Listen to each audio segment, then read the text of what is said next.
And welcome in, Pokemon Unite trainers, Underdunk number 74. We're back in action, and we are happy as a clam. Everything's good in the world. Husky, how are you doing? Welcome in. Hey, what's up? Honestly, I haven't played much Unite since last week when we did Underdunk, so I'm gonna have to kind of catch back up on what the meta was. But as far as I am seeing around, not too much has changed besides attackers are a little bit better right now, at least from what I'm hearing. Attackers are a little bit better. There's certainly more of them appearing more and more and more. A few of them, Latios, Greninja, definitely seem to be, getting played a little bit more frequently. Cramorant has kind of entered in slowly but surely. Yeah, they're gonna nerf that shit. I know, it's good. They're it's gonna so nerf it. It's so nerfed, dude. It's so nerfed. For the last patch ever in Pokemon Unite, which will likely be the next patch, and then they will stop producing the game, Cramorant will get absolutely gutted, so that the last patch they leave Pokemon Unite on before they stop making patches forever is going to be Cram being unplayable and probably have some ridiculous bug. So yeah, that, as far as I know, that bug about the move selection having to be done before the match is still in play. So just, keep a lookout for that. You still have to select the move beforehand. It seems to be some weird bug, but eventually, hopefully they'll fix that. Hopefully they will fix it. Well, let's take a look at our stats from Underdunk 73, just a short week ago. Top encounters. There's certainly some familiar foes within this sheet. Blastoise, 100% of the time it was represented, either picked or banned, and there's a few others that are, not super surprising. Yeah, I mean, even though it got nerfed, right? Blastoise still being this highly prioritized, it doesn't necessarily surprise me, but it just goes to show how broken it still is even after being nerfed. Everything else we've kind of been seeing. I guess the main thing here to point out is that Latios has really seen a surge in popularity. I have loved Latios since it came out, even when it was broken, even when it wasn't broken. It's a fun Pokemon. I'm glad that we get to see it. Yeah, Latios is super fun. And we've been seeing both movesets. I've seen a lot of Dragon Pulse. Also saw Draco Meteor a few times this weekend at the Big Uzi Cup, which was super fun to watch. Definitely a more unique meta. Obviously, Greninja or Empoleon had to be played, so those are 100% represented in that tournament. But obviously, Latios still played a pretty decent factor. And when we take a look at, kind of the picks from last week, Latios certainly represented in the win rate. 61.9% of the time, it won every time. And then also that Surfetched also doing quite well, 73.7% win rate. Yeah, Surfetched kind of sneakily being really, really good right now. I watched Chris Hero's tier list earlier today, and he thinks Surfetched is S tier. Honestly, anytime that I've played Surfetched, I feel really strong. So I'm honestly surprised it isn't being seen as much as some of these other top picks, but maybe that will change given the fact that this win rate is very high. Win rate was pretty high. Always surprising seeing like some of the most picked Pokemon having a sub 50% win rate. So you got your Snorlax, you got your Vaporeon, but I think those kind of make sense because they're relatively safe. You can pick them early, and you could kind of adapt, what moveset they play depending on the enemy composition. When we talk about the bands also kind of in that same role. Obviously, that Blastoise was, the top offender, 79% of the time it was banned. That Charizard Y, the Mega Lucario, like all these Pokemon have been just terrorizing the meta more recently. Yeah, I guess over the last couple months, right? And I imagine we'll see them the same type of things this weekend too. Mega Gyarados, I'm glad that it seems like the nerfs have kind of brought it a little bit more back in line, but we do still see it getting a good amount of bans. But seeing the win rate being low kind of makes sense to me. It was always kind of teetering on not as broken as the other Mega Pokemon. What's interesting here is this Mega Charizard Y win rate. It was banned so much that I guess teams are not used to playing it, and it's not really winning, which could be a good thing. I don't know. It could be a thing generally, but I think it's probably because it's been banned so much that teams aren't really practicing with it, and it might not be bringing out its full potential. I think you talked about that one being interesting. The one interesting one that I find with all this data is gonna be the Darkrai. 55% ban rate, and it wasn't picked a single time. So it wasn't represented at all in Oh, the that means pick it phase. wasn't picked? Yeah, not picked I at thought you just all. didn't have that data. No, it That's wasn't. wild. I couldn't figure out a way how if I wanted to put like not equal, just divide by 0, unreal number or something. I don't know. I was thinking of Yeah. smart ways. I just put NA. I was being boring.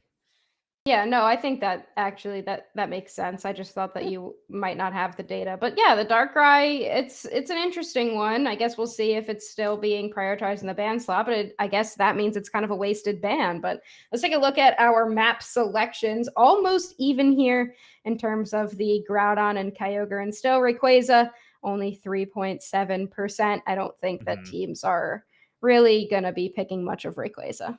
I don't think so either. But with that said, talking about the map selection, we have our first draft of the game playing on neighbors Wi-Fi, going to be on your purple side. So the first pick, which means Saved had that opportunity to pick which map that they wanted, and they did go with that Kyogre map. I'm just gonna call them Wi-Fi. Wi-Fi. That'll be fine. So yeah, the Darkrai is still being banned out, even though it wasn't picked a single time. I guess maybe that strategy is based on a specific counter, and then if Darkrai is not banned, then by the time who is this? Who is this first picking? Anyway, and then by the time. And then by the time that Darkrai is available, it just doesn't work for that composition. That could be the reason. But yeah, Blastoise, first picked, not surprising. Not surprising at all. I don't think we're allowed to say that word on stream. I think that might be a curse word. But we do have that Comfey. Yeah, we can't. It's a swear word. We cannot say that. It's illegal. I don't think we're allowed. Psyduck, though, I mean, Psyduck looking pretty good in the most recent patch, meaning it didn't really get banned or it didn't get nerfed at all. So it's just been kind of there doing all sorts of, I don't know. I think Psyduck is just one of the best disruptors in the game. Oh, for sure. I mean, there was a time where it was super broken and then teams kind of stopped playing it. I got a couple nerfs, and now Psyduck is absolutely one of the best Pokemon in the game again. We do see this Crustle getting locked in, and Garchomp, who recently got buffs, is going to be locked in as well. So I was wondering if we were going to start seeing Garchomp kind of come back. It's a really good top path Pokemon. And it looks like on the opposite side, the Blastoise is likely going to be playing in that top path. We'll see what Neighbors Wi-Fi wants to lock in, considering 3 defenders kind of running one of those EVs as a support potentially, and then using Ceruledge as that central area Pokemon. That's what I can only imagine is what's going to end up happening with this comp. Oh, yeah, this is a very, very bulky. So I actually kind of do like this Mewtwo. I wouldn't be surprised if Save wants to go with some sort of like a presser as well. I think an all-rounder kind of works pretty well. This Blaziken, you know what? I actually kind of like the Blaziken. I'm a little concerned about a speedster, but I guess Meowth, seemingly one of the better speedsters right now. Meowth's got a little bit of bulk to it, a little bit of CC as well, but I'm kind of with you. I don't know how well it can stand up to the bulk that's being provided here, especially with, you've got Ceruledge diving underground. Can you hit it with the Fury Swipes? I guess maybe if you're using Payday, you're going with that sure hit moveset. You're going to get some damage regardless. Maybe play it more as a mid-ranged Pokemon, kind of come in as a finisher after Garchomp kind of cleans up some damage. We'll have to see what ends up happening here. I kind of liked that they were considering that Blaziken, but we'll have to see what the Meowth does. Yeah, we'll certainly have to see. It might be just something that to maybe take care of that backline Latias, which is going to have quite a bit of beef in front of it. So it could be one of those few things that can get to it. So we'll have to, like you said, we'll have to see how it goes. But I guess what do you think about this composition? Obviously, big shout out, welcome in Raiders, Vin Diesel with the big old raid. This is Underdunk 74, and hope you all stay around for this first match. Yep, when we're going to get into it very shortly here. I guess the other thing that I want to mention is this Latias. We didn't really get to talk about it. It could have been that support, but it looks like it's going to be played more as a damage dealer in that attacker role. This could be a potential dive opportunity for Meowth here, but we will see. Let's get into it. Our Swiss round 1. This is a best of 3. The first match of the day. Husky going up towards that top path on that Squirtle. I had to say it at least one time.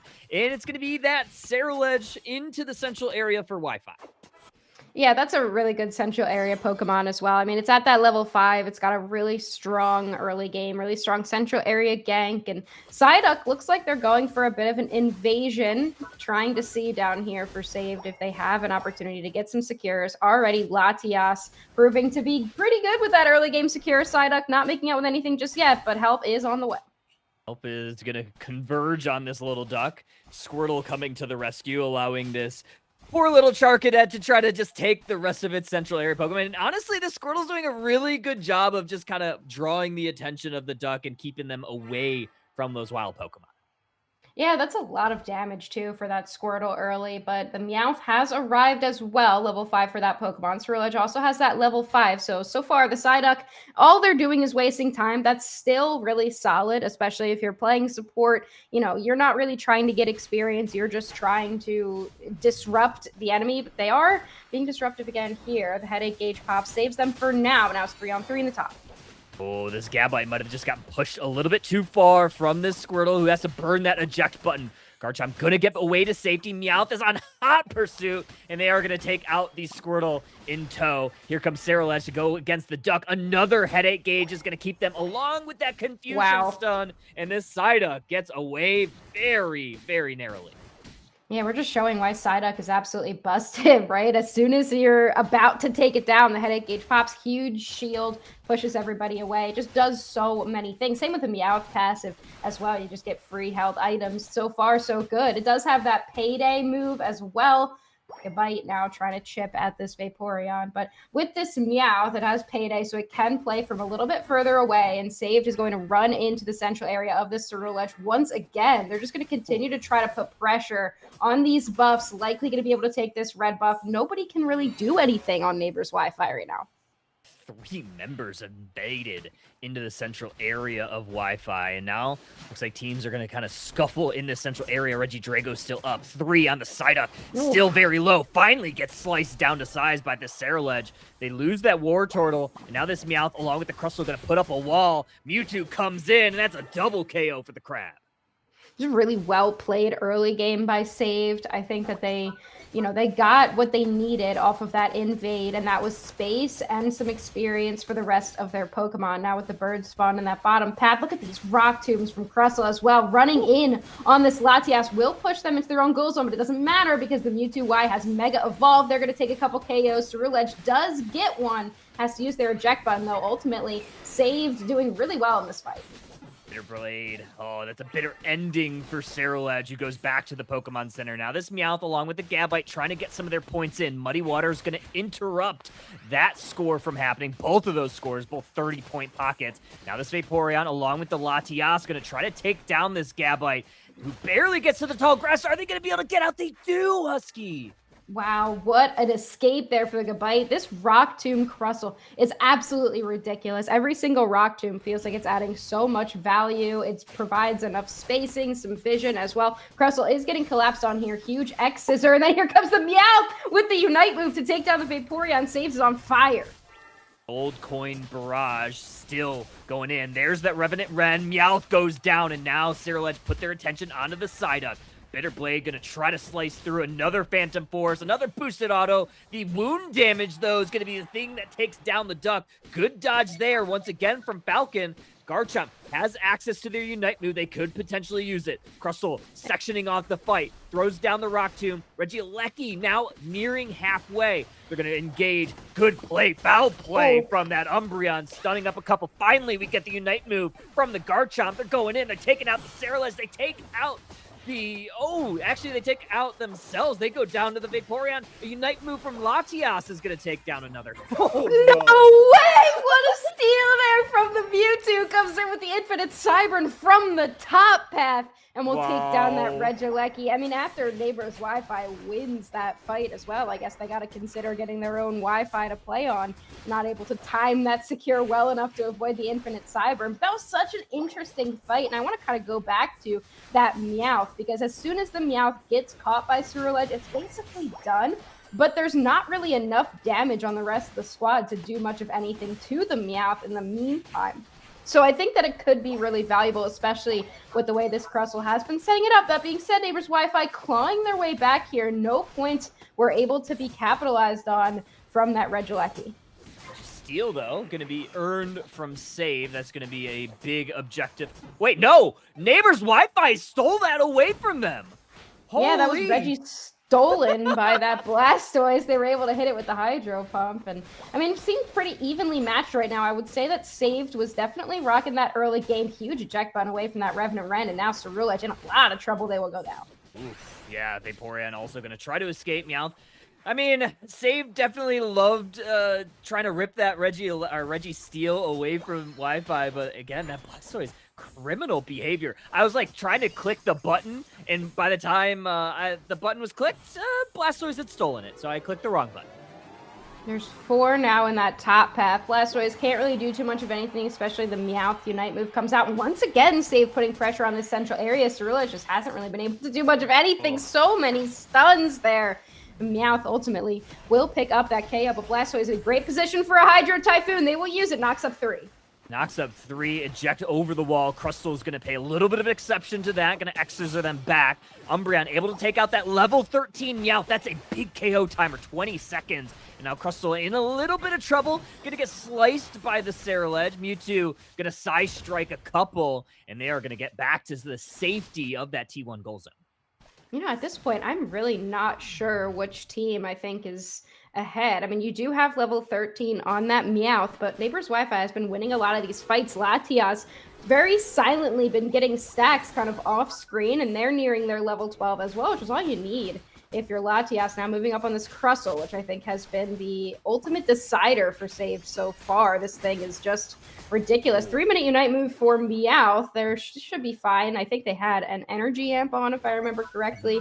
Should be able to get that back. But Regieleki now in this basement path. Basement path already getting chipped by this Cerulege. Maybe a little bit of a slice through. Meowth now going to pay a little bit of attention to it. Now nearing that half HP mark. Save still looking for an angle here. Trying to wait out some cooldowns. Good flip turn there from the Vaporeon. Looking for a secure. Meowth does get it. Cerulege has to burn their eject button over that wall. Yeah, Cerulege, I mean, they have the better secure, but just not enough damage was being done to the Regieleki to give them enough time to make that secure. Either that or the Bitter Blade was still on cooldown. Vaporeon did a great job of zoning out the Meowth there, but they still were able to come back, and they went in. I think what's the name of them? Sure, it's a Feint Attack. That's the second move, too, for the Payday build. I think so. I think it's Feint Attack. I think that Feint Attack is what ended up doing it. They jumped in, were able to grab it. Big Infinite Cyber to start off this fight. Looks like Save wants to go in early. Umbreon very low, but they're ripping in the center area, Kyle. Already down to half. Mewtwo un-mega evolved now. Blastoise, Hydro Typhoon, gonna knock up a couple into the Revenant Ren. Garchomp down. My Neighbor's Wi-Fi gonna just go ahead and steal the Wi-Fi, steal the Kyogre right out of the hands of Save. And now they're gonna find the KOs. 3 members down for Save. Points inevitable. I have no idea where that Garchomp was and why they weren't using the Unite move. I'm not sure what it is about Garchomp players and deciding to wait until they're on less than 1 HP to try to use the Unite move, but I think if they used it, it would at least cause some disruption to Neighbors Wi-Fi, but also I might not have seen everything and they could have been stunned out, but either way, Neighbors Wi-Fi, what a play there. They kind of lost that fight in the bottom path, but as soon as they drew out the Infinite Cyber, and I think those remaining players were like, let's just go for it and hope we get it. It was still a flip in the end, but Neighbors Wi-Fi has a commanding lead now. That being said, it's not over yet. We could still see a comeback in this last minute. Not over till it's over. Blastoise is going to try to stall out some timers. Psychic's going to pull them into a little bit of trouble. Still, large HP pool on this Pokemon. Counter score on the back end, 50 points from Meowth. Not going to do the trick. They're going to need quite a bit more. Unite move, gold coins raining down on this T2 goal zone. That's going to be that Mist Blast from Latias. Going to lock onto this Meowth. Going to get pushed away by Surf. Here comes a Revenant Ren. Going to dangerously lower this Garchomp, who's going to have to Dragon Combo 3 members. Good Surf from Blastoise is going to keep them away from this gold zone. There's another Hydro Typhoon, and Blastoise still has this Kyogre buff. Cerulege down, Latias down, 2 members down for Save. They have 1 opportunity, but I think Husky, this is not going to be enough for them. 10 seconds, Wi-Fi should win this one. Yeah, just not enough time there. And, you know, just to continue to degrade this Garchomp, I guess. I'm not trying to, I'm not being like that. But I just got to point out, like, I don't know why we use the Unite move in the goal zone while they're all scoring in there. You can push, you can get, you know, you can have an opportunity to go for a push. Like, if they had it there, it might have been a different story. But, you know, Monday morning quarterback in it. And I think that Saved had a great game. I like the Meowth, but I think that we were kind of right in the way that we analyzed it in the drafting phase, that it's just, it couldn't do anything in the late game. You know, as soon as the Pokemon, as soon as they're tankier, there's nothing really that they can end up doing. So they went down pretty fast, but I think that we didn't really get to see the full extent of what a good team fight between these two teams would look like because of the way that end game played out. But we can see from these numbers just how scrappy and fighting focused that match was. A Vaporeon with 71,000 damage, Latias doing the same thing, Blastoise 87k on the other side as well. A ton of high damage numbers. I mean, yeah, look at all the damage dealt, all the damage taken, everybody on save taking at least 50k, with the majority of them taking over, 70, 79. It's basically 80k for 40 or 4 of the 5 Pokemon, except for your Mewtwo Y, which obviously, if you're taking 80k as a Mewtwo, that might be, that might be a little tough there. But yeah, pretty good stuff here for Saved. Pretty good stuff here for Wi-Fi. I mean, it was a very close battle throughout. I think the big thing for these two teams, I don't know. I think at the end fight, right before Kyogre spawned in, that Meowth was very low and had to retreat back, and they weren't really able to get to the Kyogre central area in enough time. Yeah, I think that as well. After the Infinite Cyburn was used down in that bottom path, they had a great opportunity to go for a fight there. But, the Meowth had to retreat. Everybody was kind of all over the place. It's one of those bait fights, like the Regieleki or the, Regiroulette right before that central objective spawns. If it's not a definitive win or loss for either team, then it just kind of, like, I feel like that's an unsolved part of Unite. Like, nobody knows what to do in that moment. And I think that, Neighbors Wi-Fi made the call they need to make. Just rip, see what happens. We know that Meowth isn't here right now, and they don't have secure. There was nothing really on their side that could do any secure. I mean, I guess the Meowth, like, Payday has a little bit of secure, but Bitter Blades was definitely the best thing that they had.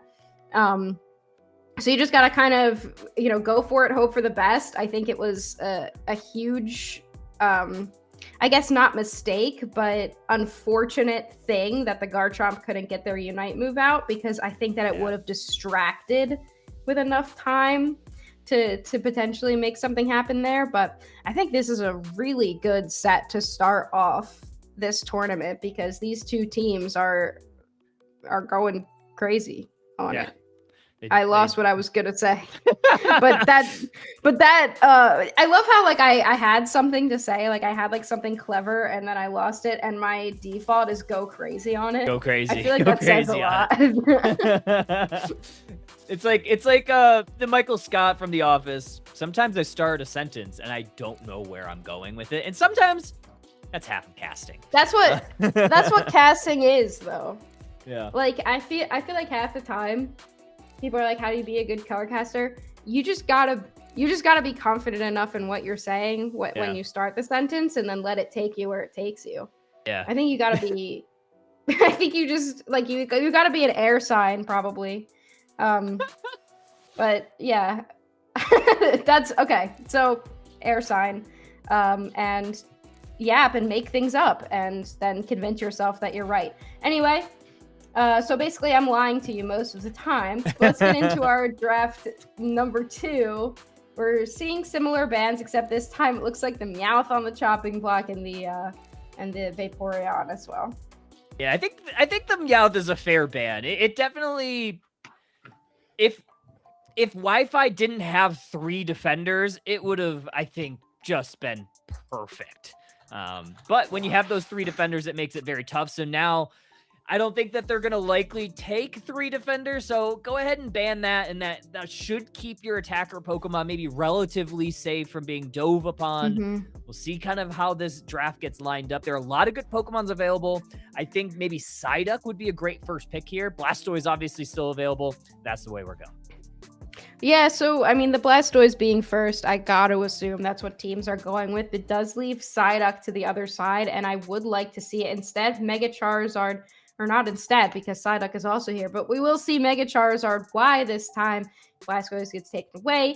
They go ahead and pick up that Mega Charizard. Save now has a couple of options. They could go for that Mewtwo Y that they had last time and had that incredible steal of Regieleki, or they could lock in a couple of things. This is going to be Mega Lucario. I like this pick. I mean, it's one of those strong picks that's usually getting banned. So it did get a couple of nerfs, but it's still Mega Lucario.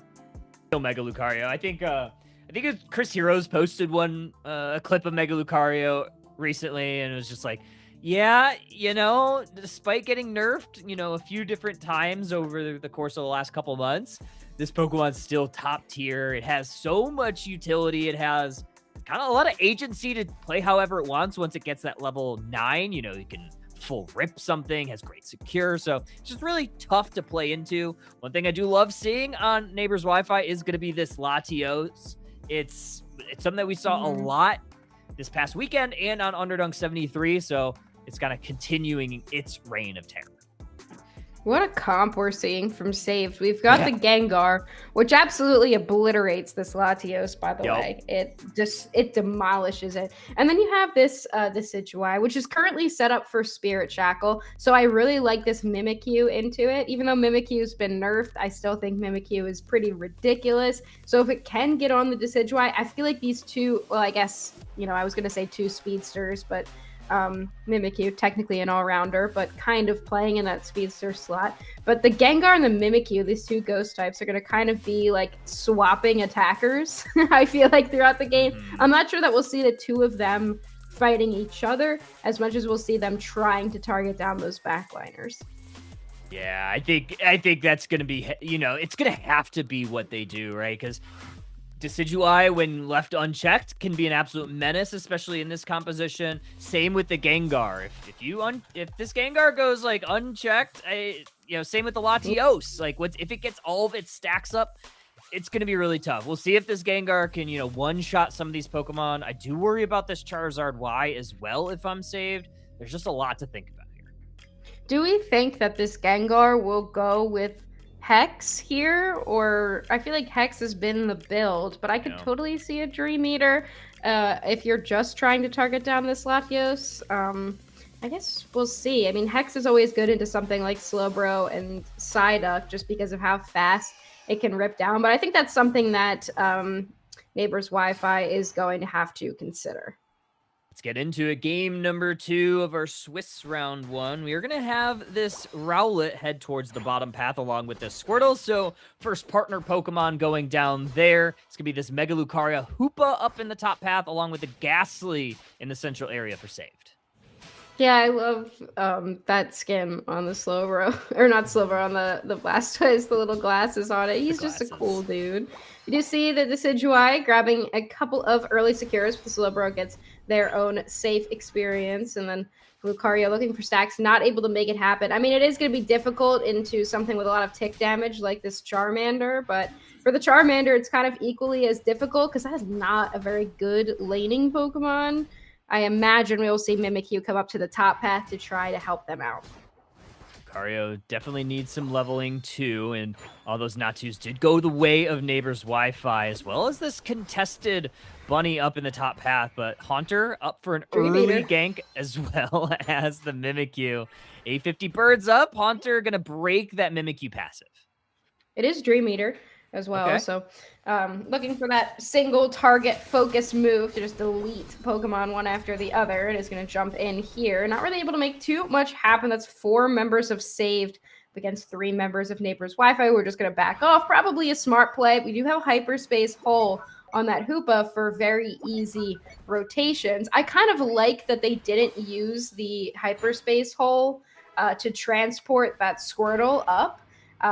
for that fight, just so that they didn't know potentially that there was going to be 4, but now they will use it down here in the bottom path, looking for the Slowbro, not able to get it. It is Draco Meteor on that Latios. They're going to try to rain some of these meteors, hold this T1 pad. Oh, that almost worked out. Hunter not even going to bother taking that hyperspace hold to recharge its HP. It's just going to go immediately back to the central area. Didn't want to risk it for the biscuit. Getting some points in up top, though. Charmeleon getting some stacks in early, nearing that Charizard. Charmeleon, my favorite evolution. Charmeleon. Charmeleon. Charmeleon, the evolution. I guess the flying, because there's already a fire. Okay, whatever. Anyway, we'll figure it out. One thing I want to say about Hyperspace Hole is it is a circle, but Draco Meteor also a circle. So if you place Draco Meteor on top of the Hyperspace Hole when you think that Pokemon are going to come out, it does something really funny where it just completely demolishes them. Mimikyu now jumps in to the Flux Zone. With the help of the Draco Meteors, we'll take down 1, but has to back away. Gonna have to back away on the top side. 3 members pushing up there for saved. However, Wi-Fi is going to break this T1 goal zone on the bottom side. So a little bit of trading going on across the map. We'll see which objectives are going to spawn in which area. Another 2 stacks for this Mega Lucario. So save, going to be playing for top. It's going to be that Reg Ice up here. It's going to be Regieleki in the bottom path. I think Wi-Fi should be able to take this no problem. Wow, very easily taking that Regieleki. Reg Ice going to be traded here, likely. I mean, you've got a couple members of Wi-Fi up here, but it will be enough time for save to secure that objective and secure that level 9 on the Gengar. Level 9 will then be secured by this Charizard, so they have an opportunity to go for a Mega Evolution here, potential push, knowing that Regieleki is pushing that tier 2. We could see something from Neighbors Wi-Fi in this top path. Here, Shackle is going to connect on a couple.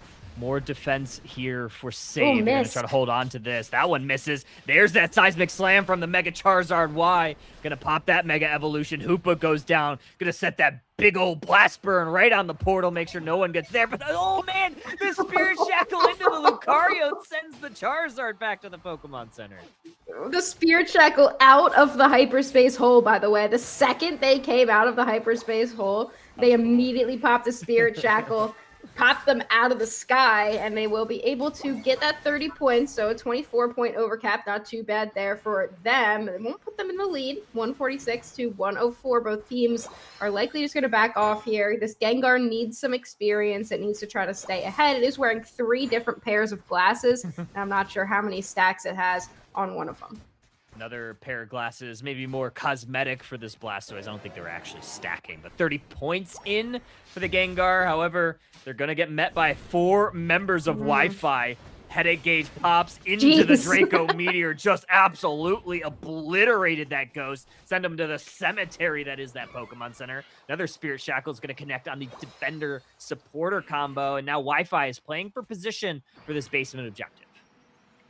I feel like that's the problem with something like Gengar and some of these other speedsters. It has to hit its full combo, right? But anytime during or after that combo, if it doesn't immediately take out all of its targets, then it just gets stunned to death. And here we go, fight in the bottom path, big engagement. Man, big engage. Charizard unable to use their Unite move. Saved is popping every bit of resources that they have for this fight. And they're going to get some points in too. Gengar is going to hit that 4 KO streak. Big overcaps as well for save as they go for that basement Regieleki. Gengar might be in a little bit of a pickle here as they get Seismic Slam back to the earth. Mega Charizard Y did not like that 4 KO. And that's a speedster's favorite thing to do. Get a 4 KO, immediately overextend. And you know what? They deserved it. I think that they deserved that overextension after that play. Charizard will have to use that Unite move just to make sure that they take them down. But I think that's a pretty good KO for them regardless, especially now that we've got level 12 on that Gengar, as well as that Mega Lucario. In the top path, save going for this Registeel, but Neighbors Wi-Fi has also made their way into this top path. Gotta be careful. Slowpoke, Slowbro has a Unite move, but Registeel secured here from saved. Wi-Fi, though, they're still pushing a little bit forward. They want to use some of their Unite moves. Gengar is going to go in. Big Unite moves gets popped there. Blastoise goes down. Slowbro unable to use their Unite move. Lucario's going to try to get back to that Hyperspace Hole. They cannot go. Access denied. Mimikyu starting to heat up. Wow, and look at the Draco Meteors. It's already a lot of stacks for this Latios as well. Trying to catch this Hoopa before they make it into the hyperspace hole. Not able to do it.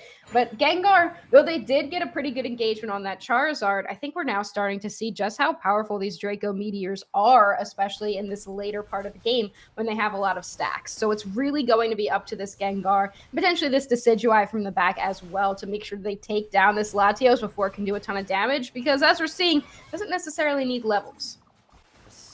Decidueye is also hitting like a truck right now. Damages about half of Charizard's HP bar with a single Spirit Shackle. Blastoise pops their focus band, gonna be forced to retreat there. Psyduck is gonna kind of escort these two Pokemon down towards this bottom path. 15 seconds until we have this basement Regieleki. Gengar deleted. Yeah, that'll happen with the Gengar. That'll happen. But that was a great play there from the Psyduck and the Slowbro. Double surf for both of those Pokemon to push the Blastoise out of that hyperspace hole.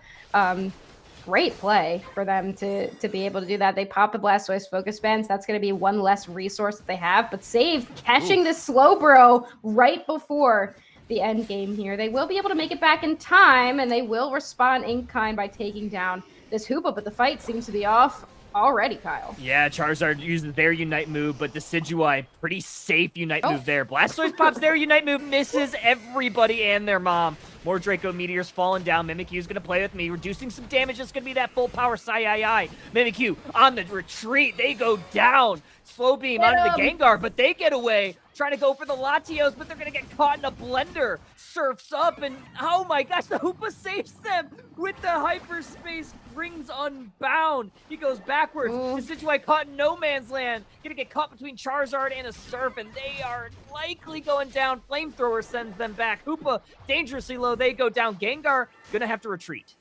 Yeah, Decidueye way out of position there, but that was just a lot of interesting move combinations. Buttons were certainly being pressed in those moments, but it looks like Neighbors Wi-Fi wants to go ahead and converge the Draco Meteors falling from the sky. It looks like a volcano just erupted here. Gengar will get 1 KO, immediately gets stunned out of it. 2 down immediately for save. Blastoise has a huge surf. It's not going to matter. Here come the Meteors. They're down. They hit the Hoopa too. Big blast as well. Mimikyu with a 3 KO streak. There is a Decidueye though, and they do have a Spirit Shackle, but no, it's not going to be enough. Charizard cleans up that Kyogre in the central area. Neighbors Wi-Fi has 45 seconds to cement their victory. That should do it.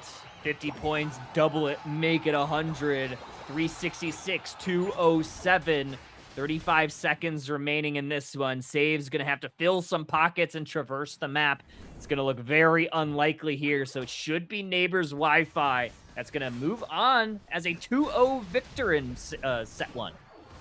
I mean, Saved had a lot of really great plays. I think just in that end game, they went in a little bit too hard. I think that they got a valuable pick on that Slowbro, and then, you know, they maybe could have gotten the Mimikyu a little bit out of position there, but that's not what ended up happening. Instead, the Hoopa got picked off. They didn't have a Rings Unbound to fall back on, and I feel like after you take that Slowbro, you got to wait for them to make a mistake, or you just have to back off and, you know, regroup a little bit, prepare, knowing that you have a couple more resources for that end game. That Blastoise Unite move as well that hit absolutely nobody. I feel like that was just a happy trigger finger kind of moment where everybody just walked away. And the poor Blastoise, the Hydro Typhoon, the saddest Hydro Typhoon of all time, the saddest Cowabummer I've ever seen. But it will be playing on Neighbors Wi-Fi, and I guess the Neighbors Wi-Fi is good enough for a Pokemon Unite tournament because they will be taking this set 2-0. Not bad, honestly. I mean, pretty good stuff all around. That refight was pretty crazy. Yeah, I liked this one. This is a good set to kick us off. I think both games are pretty close, and I think Save definitely had a chance there. I mean, they kind of had a really good first part of the fight, and they made Wi-Fi, you know, kind of retreat quite a bit. I mean, you tuck down that Mimikyu, you forced out the Slowbro Unite move, and you got the Gengar to safety, and yeah, you just kind of ran to a brick wall when Charizard got back onto the map.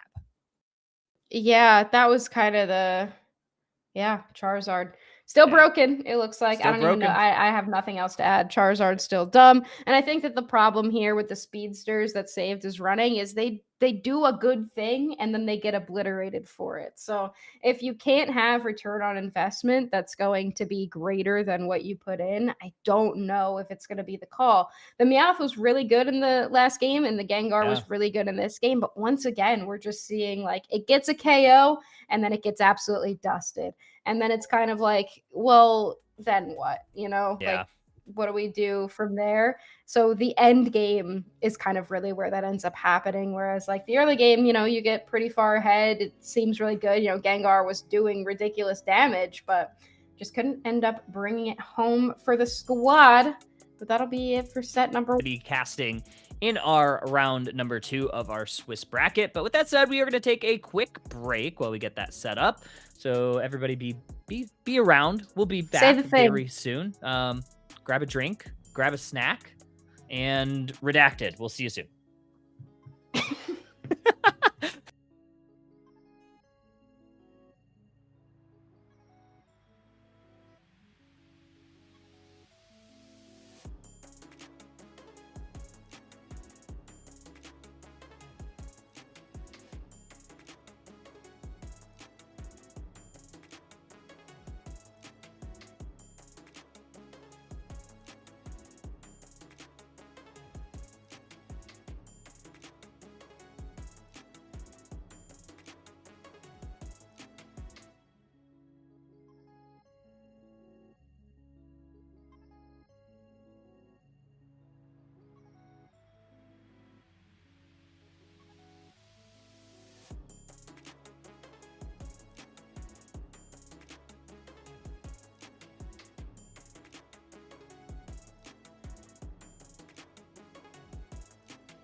Welcome back, trainers. And we have our next round matchup. We're going to have Dynasty. I assume it's Dynasty, not Dynasty.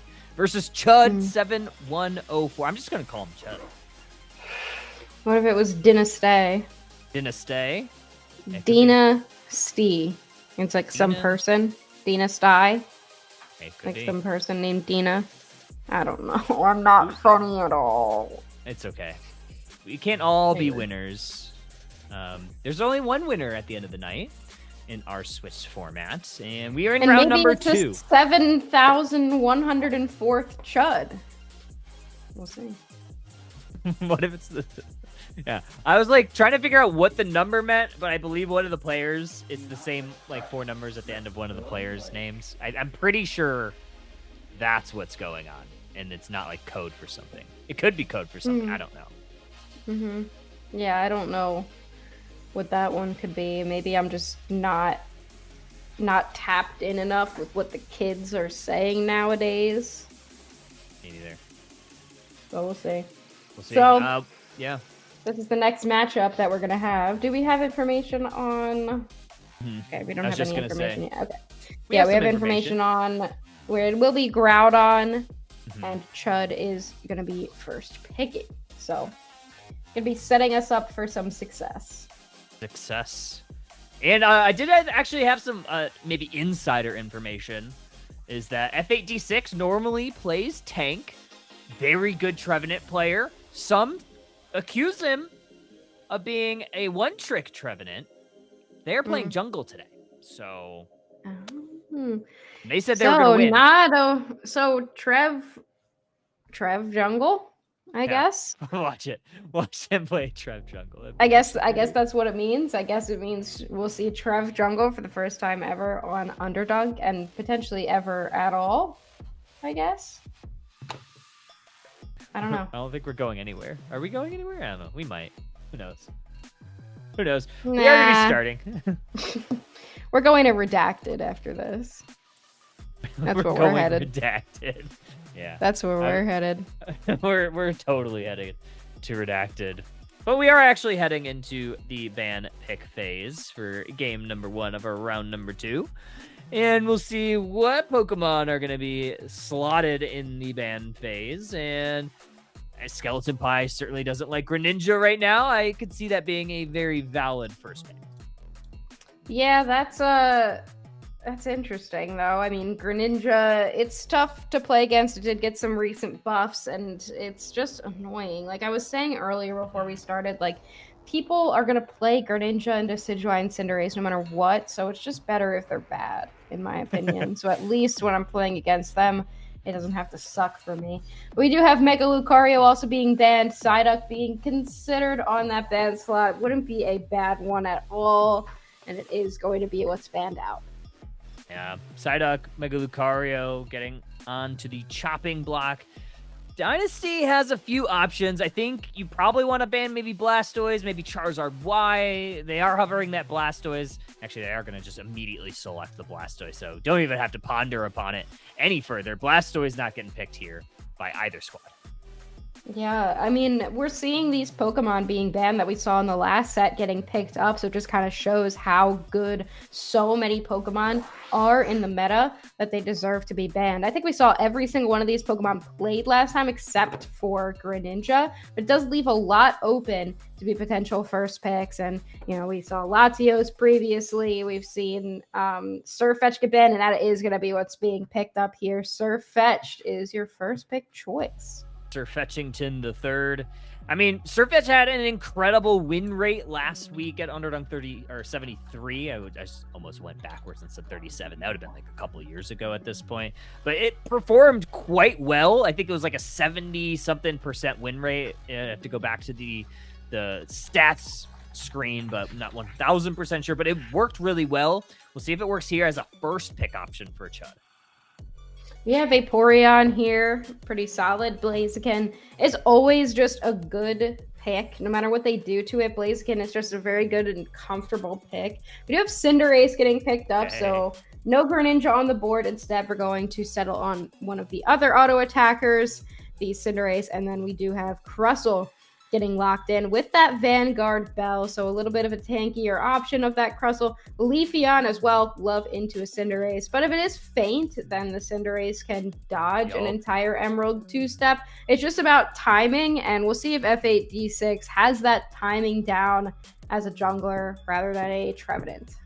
One of my favorite Pokemon to play too is that Cinderace, and you could always. I'm a faint believer. I think it's the best moveset for it. Obviously, Flame Charge is nice. You get that extra dash, but I think the iframes, especially into a speedster, quite valuable. Skeleton Pie gonna lock in that Mew, so we have 2 attackers here for Chud.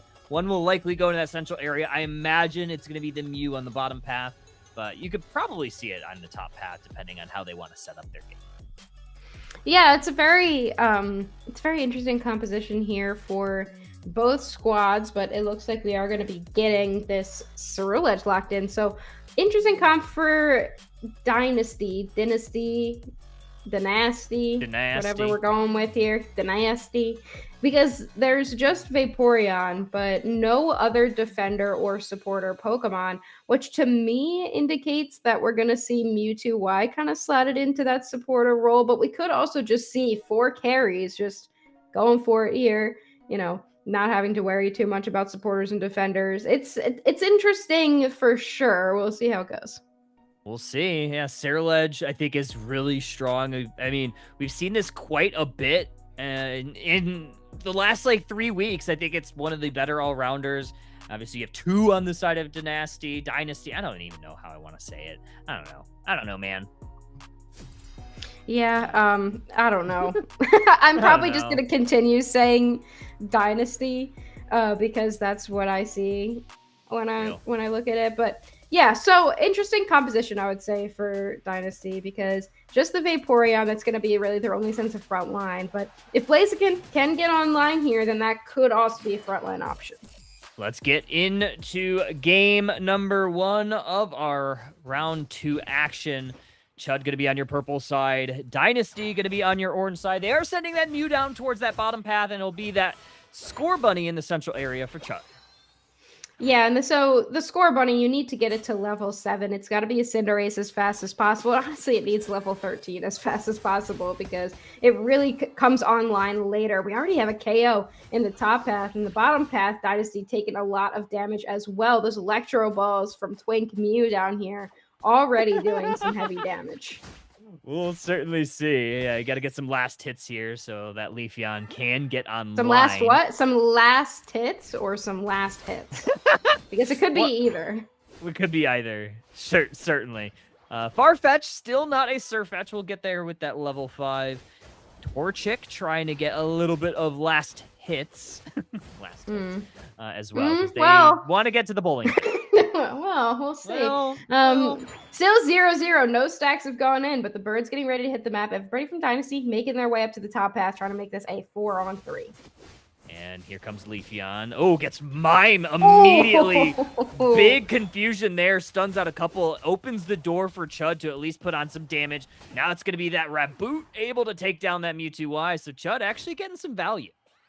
Interesting positioning there from Dynasty. I think that they were scared of the Mr. Mime because Cinderace chased a little bit further than I would anticipate a Raboot going this early on to get that KO on the Mewtwo, and nobody came to try to punish that Raboot. I think that just the looming the concern that there would be a confusion that comes out of nowhere and hits you kind of, kept them at bay. We see it again here. Confusion is out. Mewtwo Y goes down again. Focus Band pops to the Torchic, not able to get the Mime KO'd here. Another confusion getting lined up. Doesn't hit the light screen. The Combusken does not take down the Mime, but they are in a lot of danger. Finally, they will go down to a Phantom Force.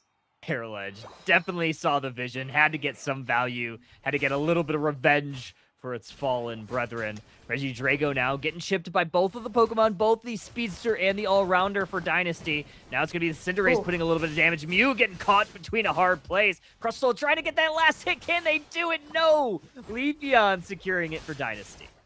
Yeah, Crustle a little bit far forward, comes in with an X-Scissor. They know they're going to go down here regardless, so they will go down there. We did see Cinderace also get a KO there. I believe it was on that Vaporeon. in the bottom path. So everybody from Chud now down here. Mewtwo Y very, very far forward. I think maybe they were Mega Evolved a second ago, and that's why they were so far forward. But they will be able to get out. Now it's 4v5 in this bottom path while Surfetch stays up in the top to make sure they get their stacks.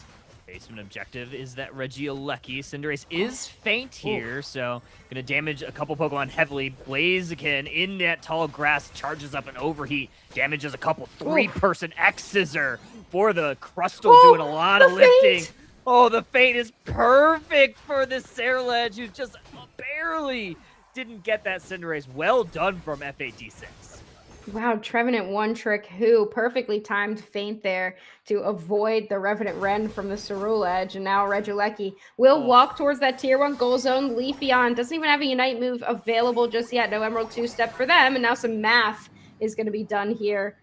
Was that math? Yeah, it was good math. Okay, yeah, 1 point and then 30 points. I thought it was just the 1 point for a second, and 159 now to a 0 points. So I would imagine that at least Blaziken is stacking, but after that KO from Surfetch onto the Torchic early, they have not been able to do anything to get stacks in. So definitely a huge advantage here for Chud7104. Sounds like a Reddit username. It does kind of, right? Mewtwo Y very low here, gonna have to hold that. I think, is that a barrier, Mewtwo Y? It's not something you see every day. Here comes, oh my goodness. Oh, Surfetch just went, they went in a straight line. More lines, more better, but immediately responded to from that Leafeon, gets a couple KOs, and now Leafeon, they are going to work their attack way. Instead, actually good response from Crustle and Mime to put a stop to that. Yeah, I mean, great Emerald 2-step from the Leafeon. Suddenly they're at level 11, highest in the game after that 3 KO streak. So definitely the comeback that Dynasty needs there. But that being said, I mean, the Mew stole away that objective, so they weren't able to get the experience off of that. Crustle now trying to stop Vaporeon in this bottom path. Blaziken will make quick work of that Mew, but here comes the Cinderace, and they've got their level 11's first upgraded move is now available. They've got an upgraded Pyro Ball here. You know, try to feint away some of this damage. Here comes the Ceruledge once again. They do have a Revenant Rend available, but they got to be scared this time to use it because you don't want the Cinderace to use feint and feint that damage away. Oh, there is that Revenant Rend. They are able to slice through that poor bunny. T1 defense is still on here for Chud. They're going to try to hold the door. Mime says it's showtime. Takes out the Ceruledge. Also able to interrupt the Vaporeon. Blaziken caught in the Speed Flux zone in a blender. Mew gets the KO with an E-Ball. Vaporeon gets the safety. Yeah, great Unite move there from the Mr. Mime as well. You do have Leafeon in the top path now stacking up a little bit. So now trying to come back into this game. Regieleki getting chipped very low. Vaporeon and Mewtwo heavily zoned out by that Crustle. Fantastic use of their Unite move there for a little bit of extra time on that stun. And now Regieleki will walk towards that tier 2 goal zone. Not sure if I like this push, especially when you've got a Leafeon coming back. Big Unite move, Infinite Cyber. Not sure how they're going to be able to get this one in. I don't know why we're pushing it at all here, but we will see a big KO on the Ceruledge. Get the Ceruledge. We also get the Vaporeon. It's actually turning quite around here. Cinderace is going to help clear the path, and Regieleki finds its home in that T2 goal zone that is no longer standing a triple KO, and Chud breaks that one open. I was so of the mindset that Chud's not winning that fight, especially with the Unite move economy. What confusion there. As soon as the teleport hits, the confusion immediately hits them backwards into the wall. That was just really funny timing. We do have a Regirock up at that top path, 298 to 51. Should easily be able to go over to this Blaziken, but it looks like Chud's sending a couple members of their squad up here to see if they can steal it away. Already down to half. Regirock up here, Surfetched. Now trying to frontline. Big Solar Beam's going to connect, but Dynasty able to steal away the rock just in time. It's going to be that Leafeon. Chud looking to advance forward. Leafeon on the prowl. Feints up. Going to take out the Mime. Pyro Ball misses the mark, and Leafeon able to get another double KO. Surfetch able to take a counter and take down that Ceruledge. Mewtwo Y gonna push towards this Crustle. Blaziken trying to get into the mix. They do. Surfetch back to the T1. Blaziken ejects through. Gonna try to push the Surfetch away. Overheats, charged up. Doesn't hit him though. Blaziken back to the Pokemon Center. Surfetch getting a double. I don't know if you saw that, but the Mewtwo Y was trying to score and they Mega Evolved and lost all their AO's energy Oh, instead. So that's they so like stood on sad. goal. They like stood on goal for a second, like, wait, what happened? And they were Mega Evolved. They did end up getting taken down there, but funny interaction with the game with Mega Pokemon. They will use their AO's energy in interesting ways. But yeah, that was fun. But yeah, so Chud ends up winning that fight there. I think that the biggest threat is going to be this Leafeon. They have a Unite move. They can get Cinderace. Game could be over. You have a back cap going on, but here comes the Infinite Cyber. Great connection there. Yeah, but Cinderace was able to avoid the Revenant Red. Wow! There's another feint there. They take one down. They take 3 down before going down themselves. That's the only KO found for Dynasty. Now this Vaporeon is going to have to try to go through this tall grass. Here comes Ceruledge on the backside, already down to half. Muted Auto is going to connect on that Vaporeon. Crustle trying to zone them out. 129, 298 right now. Chud still in the driver's seat here. They don't have to do much. Yeah, they don't need this at all. And at this point, we do see that Dynasty is back up. They don't have any Unite moves available.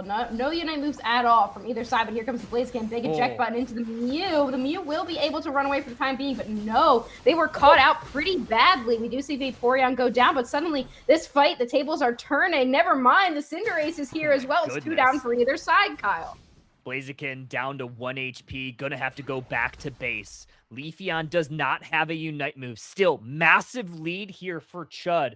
50 seconds remain. They're gonna try to reset. Surfetch will be back in 10 seconds. Crustle, it's Deloan still just trying to grab some vision for the squad as Blaziken enters through that Flux Zone.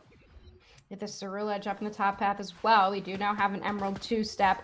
And we have a Surfetch Unite move, but it's not going to be up just yet. Here comes Vaporeon. Huge engagement there into the Ceruledge, and everybody's got to back out. But Groudon is now getting chipped by Dynasty. Cinderace down. Groudon now at half. 2 members down for Chud. Dynasty has to work pretty fast here. Surfetch looking to 1v1 this Leafeon.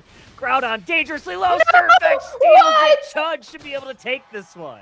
What with the Unite move as well, and here comes the GG 3 KO streak to end it out. What a Surfetch play. I think we're seeing now exactly why that Surfetch has been highly prioritized.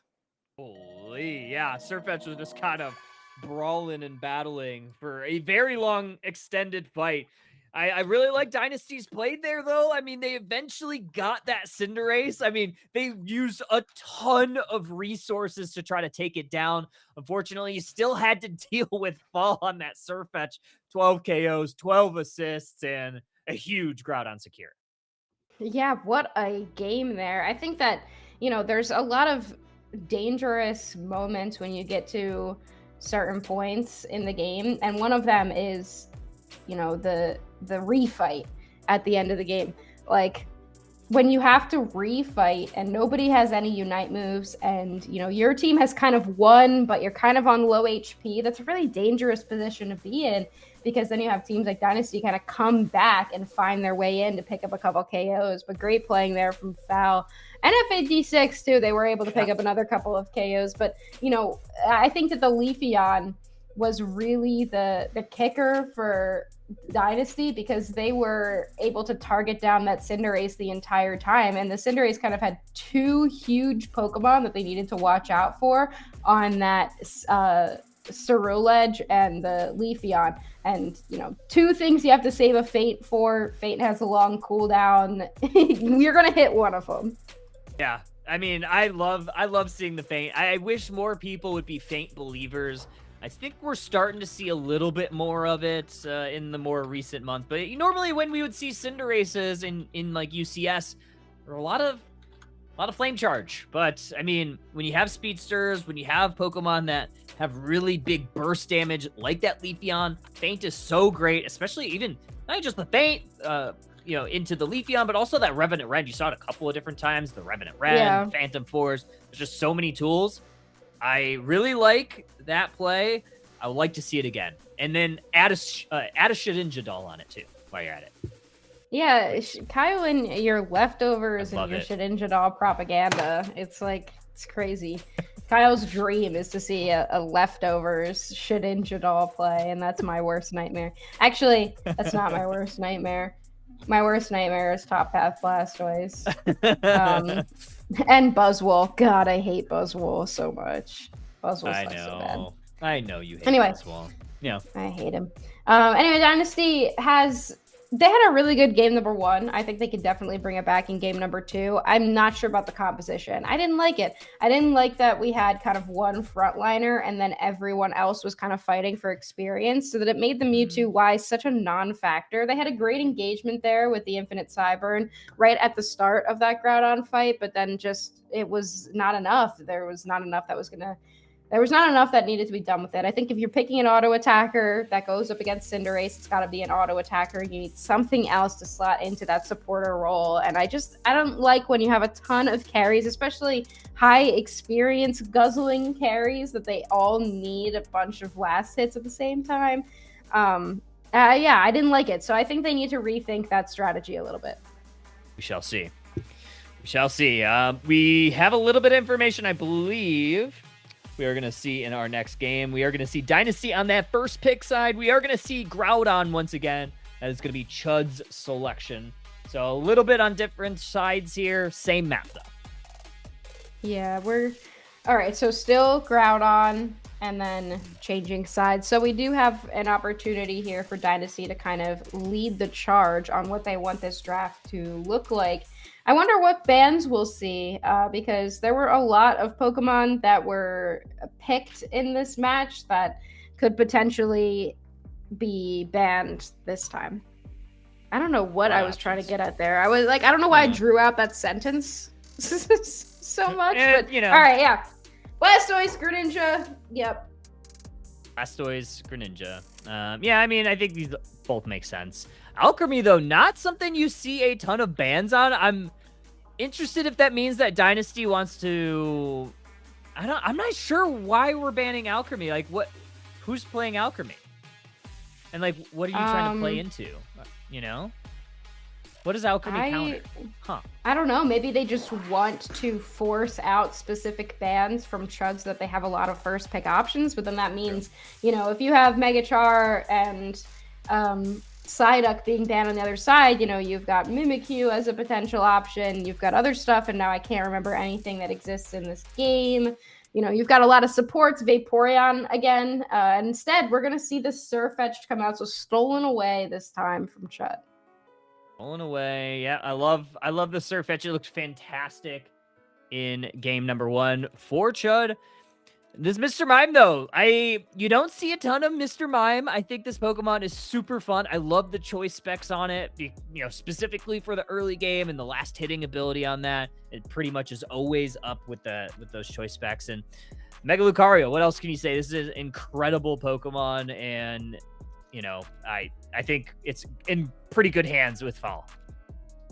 Then we've got the Blissey coming out, so this time we are seeing a more classic support Pokemon.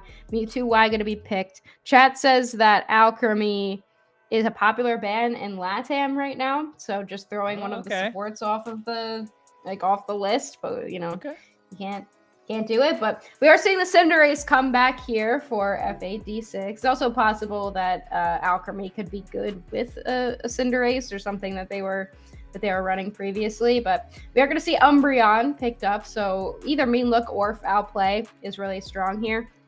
Considering a Metagross not going to do it, I don't know. A Metagross could honestly be decent here with Mime and Mega Lucario, but definitely still not my favorite pick. I'd rather see something like a Blaziken, but we are going to see the Metagross being locked in. That does mean that if we do see Chud go for another all-rounder, then that could be dangerous, but it doesn't look like they're considering that. They're probably going to lock in a double attacker build again. Yeah, I mean, the Miraidon, I love this Pokemon. I actually kind of love Miraidon into this Metagross. It's going to be able to chip it down quite a bit, and I don't know. I think, you know, when you have kind of like this bulky composition, it works really well, and it's also going to kind of outrange this Mewtwo Y, which is their really only ranged Pokemon. Yeah, that's true. I mean, Mewtwo Y did not look great in the previous match. And now that we have Miraidon, we just have so much shred. I think that they're just kind of hoping that this Metagross can be tanky enough in that front line that this what's its name? Surfetch. Jeez, it's only 9 Fetchington. p.m. Surfetchington is here and queer and ready to go. Got That's that what I was leak gonna say. shield. Yeah, I think so too. I think that's exactly what you're gonna say. But yeah, we got game 2. Chud gonna be in the driver's seat here, up 1-0. Dynasty certainly wants to even up this series, make it a third game, and I think Chud. I mean, this Cinderace looked really good in game number 1. I'm excited to see what it does in game 2. Yeah, it was great. I think that, there's not as many things that you're going to want to completely avoid with Fate this time. So I think last time was more dangerous, but we'll see what they do. Game number 2, Chud gonna be on your orange side this time. Dynasty gonna be on your purple side. This Mamoswine, actually the Swinub, immediately traversing the map, heading for an invade. Yeah, I like a Mamoswine in Fade. It's tanky early. It's got stuns with every single move that it has, and Scorbunny is not great. So it's basically like trying to lane a Scorbunny. It will also be able to get the secure of that blue buff, and it's going to start chipping down this Swinub in its own central area. But that Swinub can last a long time, and it might even be able to outlast the Cinderace. Oh, nice little dance moves there for Cinderace, and very wise of this Swinub to hide in the tall grass because it cannot be targeted by an auto attacker. So I like that. They're waiting out the Scorbunny. They're actually gonna, avoid the buff and go for this Baltoy, and they're gonna earn it. Yeah, they're just going to take it. Cinder doesn't want to engage any further. They're just going to walk away. But now they don't have their level 5. So this is a great start here for Dynasty. They're not able to get any points in so far, but they are going to be able to now. We do see the Blissey and the Piloswine, or he's still what's his name? Swinub. He's still a Swinub, not able to get up there just yet. And they're going to continue pushing forward a little bit here for Chud. Actually, I did not change. Look at me. There we go. I didn't even put the bands in. I was too focused on things. Oh, too locked in. I was too locked in. 6-2-6. Right now, I'll let you put in those bands, and I'll yap for a second. That's my thing. We do see this Mewtwo Y has reached that level 5, and it has Mega Evolved, so it is going to be able to try to push off this Miraidon, and here comes this Piloswine down into the bottom path, pushing both sides off for now. Surfetched with a Safeguard Blissey Pocket. I think that's a thing of nightmares. Yeah, Blissey is very strong right now, so I don't blame them for backing up a little bit. Matang now going to join the rest of the squad in this central area for this Regidrago, already at half, looking for a secure. Miraidon holding that charge beam, going to have to reset it. Not going to go. The Gyro Ball going to be the secure tool of choice in Dynasty, able to take that for themselves. And the Cinderace does get taken down off screen by the Matang. They chase them into their own central area. So great start here for Dynasty, getting in a ton of points down to this bottom path. 30 for that Matang as well. And nearing that level 9 for this Pokemon. It's going to be pretty tanky and difficult to deal with, especially if you're not close to its level.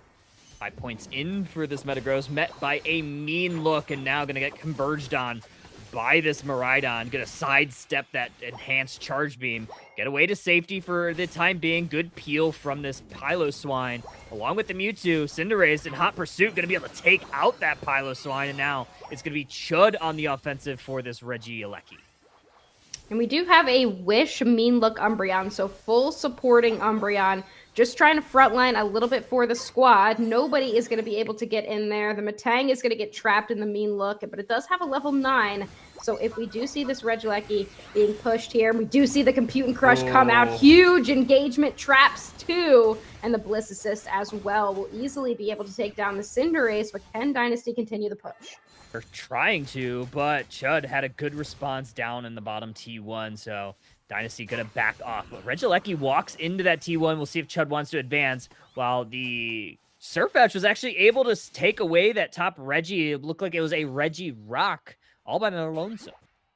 Yeah, I mean, they're like a very classic all-rounder top path Pokemon where they just kind of stay up there and get some experience for as long as they can, make sure they're completely stacked up. And now they have their level 9. They're ready to join the fight. They're going to see Cinderace in that central area and start moving forward. They do have a Unite move available, so if Dynasty does want to go for a push here, then we could see them do it. They are kind of walking toward that tier 2 goal zone. Instead, they're just going to make sure they have their positional advantage and mostly walk. Actually, they're going to walk through the central area here of Chud.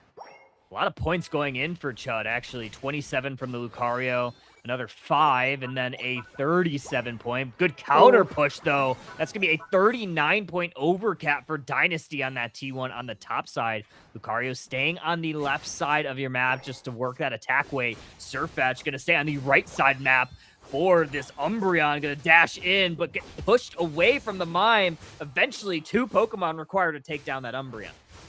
Yeah, I mean, I think they thought that Umbreon would be an easy pick. No Unite moves were used, but it ended up not being. And now Mamoswine getting caught here has to use a Unite move. Everybody's going to back up, but Cinderace goes down very quickly. Mamoswine to follow, followed by the Surfetch. Couldn't even do anything. I don't know why we're pushing there, but huge stand from Chud. Big stand, and they get 3 KOs, and now the Blissey Metagross is going to have to retreat. Regieleki down on the bottom path. Here comes the Compute and Crush, going to set up the walls. Miraidon going to try to go in. Blissful Assistance takes out that Umbreon. Miraidon down as well, and now it's Dynasty back on the offensive. Here comes Cinderace. Pyro Ball is going to start raining in. Double KO from the Lucario. Mr. Mime's going to suss out where that Metagross was, and they're going to find the KO. Actually, Cinderace able to get credit for that. Mewtwo going in, blocked off by a barrier, and Chud going to reset. Lucario living that was crazy too. They were in the mega form, and then they used the close combat to make sure they got enough health to be able to escape the Surfetch, and they couldn't catch up. So they did have a detect, but they weren't. It wasn't a far enough range to be able to get the Lucario. There's just a lot of mobility with that all-rounder. But Dynasty will get the Regieleki, and it will push toward that tier 2 that they want so bad apparently. And Lucario now up in the top path, just making sure that they're clearing experience. And Chud is going to be able to easily defend this objective, but there is another objective in the top pass. We do see Regidrago get taken in the central area, but Regirock is up here, likely to also be taken by Dynasty. I like this play by Mime as well, just hanging out on that jump pad just to see exactly where Dynasty wanted to go. Instead, Mime just kind of getting vision for the team, going to be prepared to go wherever they want to go. Looks like Chud actually lets that walk in, knowing that they were there to push. They had this opportunity to push this T1 goal zone, and that's going to actually put them in a very close proximity to Dynasty. Yeah, but look. Nice little eject. Yeah, eject from the Mamoswine, but Mamo gets caught. Mamo gets caught, but Surfetch does score 40 off of that Regieleki that they let go. Wait, it comes in from the backside. Huge Unite move from them. Don't even know what it's called. Don't even care. They will take down the Umbreon and forces Chud to back up 4 members of Dynasty, now in full control of this match. But Chud hanging on. They do have a lot of points. Under 3 minutes now, teams are going to start gearing up for that final fight. Like something like about a lunging leak something. I don't know. It's something. I don't know, something green. Lunging leak Nova Blast is what it's called. That's too many words. There's too many words now. Too many. It's Surfetched old. I don't know. It goes in a line. Yeah. Sir, what is it? Lunging leak Nova Blast? Yeah, that's Nova Blast? Where does that come from? I don't know. What? I have no idea. I don't even know what Nova means. Anyway, fight 50 getting off a little bit early. We do see Mamoswine with that early Unite move engagement into the backside. They do pick up the Lucario, and here comes the Infinite Cyber. Doesn't hit anybody, but here's the Commute and Crush, Kyle. Oh my goodness, we have a lot of Unites getting expended. Lucario in the Mega form, gonna get bullied out, and they are gonna go down. Surfetch gonna find that KO. They're gonna find a couple more. 3 members down for Chud. Mr. Mime and the Miraidon still up. The rest of Dynasty working on the Groudon already at half. Mime is here, though. You have to watch out for that. You also have to watch out for this Miraidon. Unite move down. Looking for a secure Surfetch. It's Dynasty. They do steal it away from Chud, who had an opportunity to steal it away from Dynasty. But Dynasty now making their way towards these goal zones. I thought for a second that one of those meteors might have had it, but it wasn't at all. Cinderace now trying to fight them off, but I don't think it's going to happen. I think that this is kind of all she wrote for this game, unless Chud can get a couple of picks here and steal a couple more shields. But it doesn't look like Dynasty wants to let that happen. Lucario goes down once again. I feel like this Cinderace was a non-factor in this game. They were level 14 here, but I don't really think they did much of anything this time around. But I really like the pivot here from Dynasty. More of a classic composition. The Mamoswine, the Blissey, they looked great. And, setting up with those 2 all-rounders, definitely an improvement from game number 1. See if Chud can make one final push here. Stuns into the Mr. Mime. Lunging Leak, Nova Blast. Ugh, that's flipping mouthful, honestly. 48 points on the backside. It should cause a game 3 here. I don't think there's a whole lot else that Dynasty needs to do. Another, oh my goodness. That Mewtwo Unite move might have just taken out like 3 with that. They take them out. All of them. Yeah, that's crazy. Yeah, I mean, I think that this time around, the Mewtwo got a chance to be a factor in this game with the addition of the Blissey, and it really showed just how strong Mewtwo Y is, because it did nothing in game number 1, but this time instead you had the double attacker from the other side, and the Mewtwo Y just looked better than both of them. You know, the Cinderace didn't do much of anything that game, and they were really good at holding them off the entire time. Pretty good stuff here. Gonna even up the series 1-1. Dynasty 860, Chud 216. Looking at the damage and the KO numbers, yeah, this Surfetched was the contributing factor. 9 KOs, 3 assists, as well as 303 points. That's a lot. Yeah, that is the guy. Surfetched seems to be a little bit ridiculous right now. And game number 1 on Chud's side ended up, I think, with like 13 KOs this time, with 9 KOs. Like, this thing is really strong. There's ducks all over the place in this meta. We just have to see Cram. We haven't seen it quite yet, but I wonder if it's enough to just ban out the Surfetched like we saw in that first set. I would at this point, honestly. I think it's too good. Quack. At 71% or something like that last week. I'll be interested to see how it performs this week. We saw it get banned out a few times in our first set, and it's been released here in this set both times, and it's won both times. So I think it's worth a ban. Either team probably should do it. Yeah, it looks really strong. I mean, you have such a good engagement, and then you pair that with a Bliss assistance, and it felt like really unstoppable in both of those games. Almost 100,000 damage here. Kind of ridiculous for this Pokemon. And the Mewtwo Y, I mean, I think last time it dealt like 22k damage total. And this time, you know, we're seeing just the difference that a strong support core makes, because look, you held the Cinderace down to only 43,000 damage. Just kind of shows like how much more dominant Dynasty was in this game number 2. Yeah, they look really good, and that fight was really strong. And I love their engage like really early. I think it was even at like 210. Like it was very early. It was aggressive, and they kind of forced Chud to kind of not be able to play their game. They weren't able to set up that Cinderace where they liked. They weren't able to set up Skeleton Pie on that Miraidon exactly where they liked. Miraidon had to go back down towards that T2 on the bottom side, which is not like the worst thing in the world, but they weren't able to contribute and really help that Lucario stay alive. So it ended up working out for High on that Surfetch. Looked honestly like that Pokemon it's silly now. It's at the point in its life cycle where it's silly. It was underpowered when it got released, and now it's silly. Yeah, it's just a little bit dumb. I never even thought that it was underpowered to begin with. Yeah, it's me a neither. strong choice. It's, you know, it's in such an all-rounder heavy meta, you get one that's a little bit more broken. And I feel like when you keep releasing all-rounders that do some variation of the exact same thing, they have to be like really, really good to see play. And if they are really, really good, then they are like dumb because of how strong the all-rounder meta actually is. So like, yeah, Surfetch does the same thing that all the other all-rounders do, but this one just does it a little bit better right now because it's a little more overtuned. And there is some really interesting outplay with this Pokemon, don't get me wrong. And I do think that it has, you know, the fun move sets. It like Detect is a little bit more boring than Brutal Swing, but Detect is like the outplay move, right? Like if you can dodge some damage with it, which can really get you out of a lot of interesting situations if you learn how to time it well.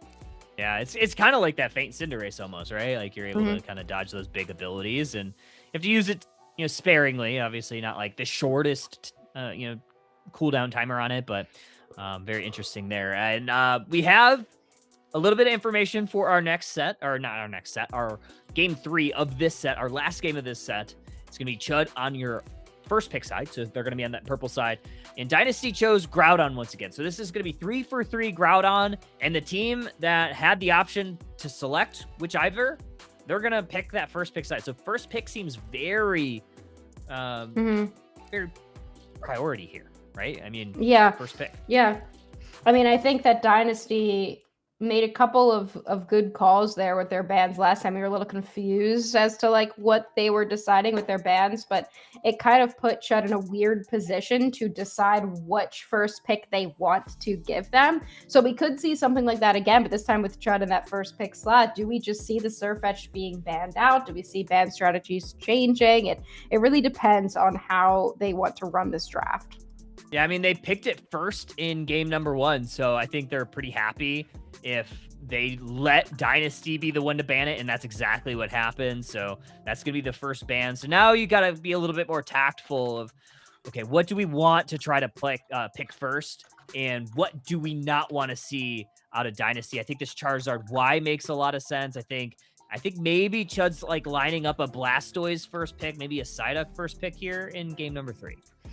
Yeah, I mean, we could see Psyduck because the other duck being banned, kind of leaves a lot more options. I like this Blissey ban here from Chud because it doesn't let Dynasty do what they wanted to do with other all-rounder options that they might go with. We do have Blastoise as a potential option. We are going to be banning out instead. We're going to target ban here. Okay. We're going to take out the Cinderace. So we've got a lot of potential options. Mega Lucario's on the board. We've got Blastoise on the board. Psyduck, Vaporeon. You could take the Mewtwo Y even, but it is going to be that duck. I like the Psyduck here, but again, yeah, you leave a lot of options open for Dynasty. Like you said, the Blastoise is open.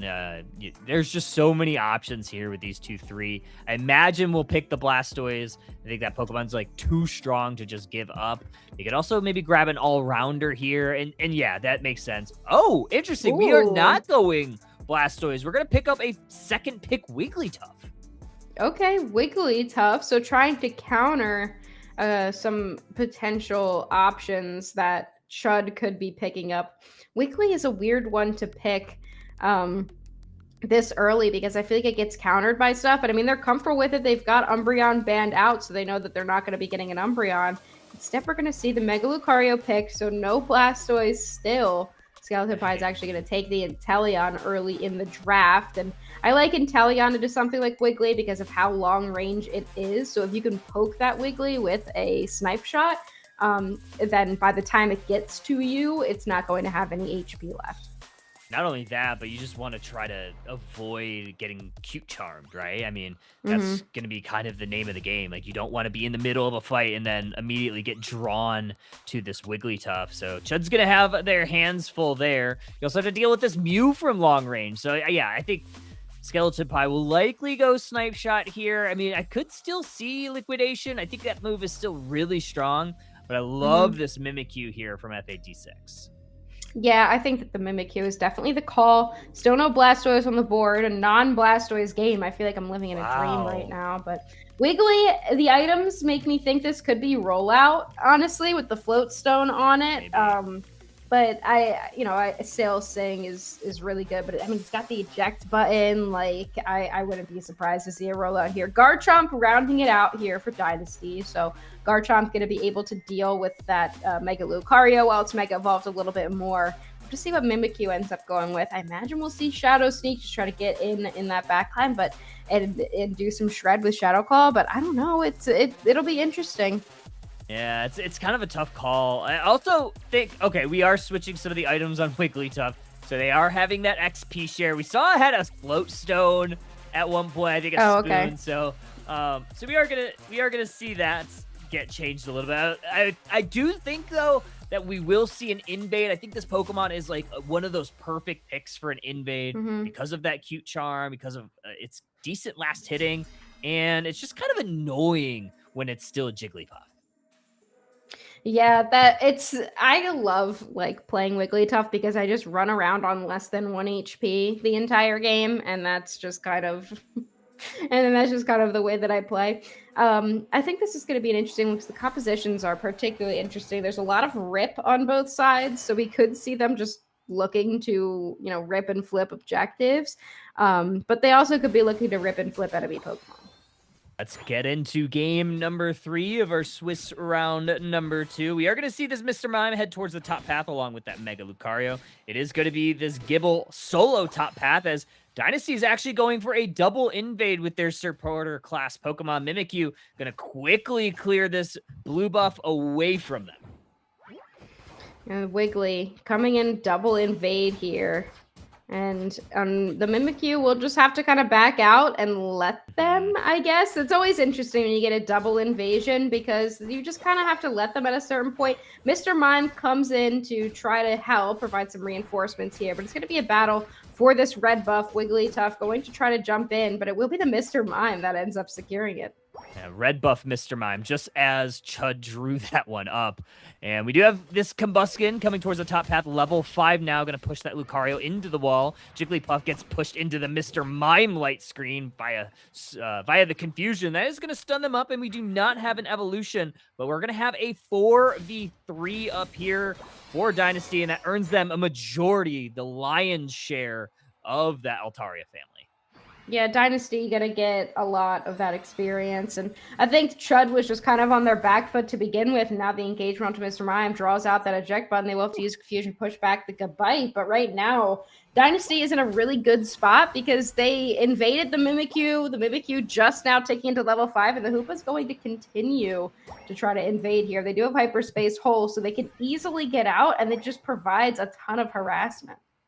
I like the play that Egg did right there, just kind of waiting out them re-teleporting and just immediately with the confusion into the wall. Mega Lucario does get out of a sticky situation. Hoopa with another reset on that hyperspace hole. 8 minutes. That means a Regidrago appears in the central area. It's going to be Mimikyu, Psyduck, as well as Jigglypuff Wigglytuff along with the Hoopa. Starting to damage it a little bit. Mew coming down from the bottom path. E-Ball on to the Psyduck. And this Jigglypuff, the Wigglytuff, gonna sing and zone out the crowd.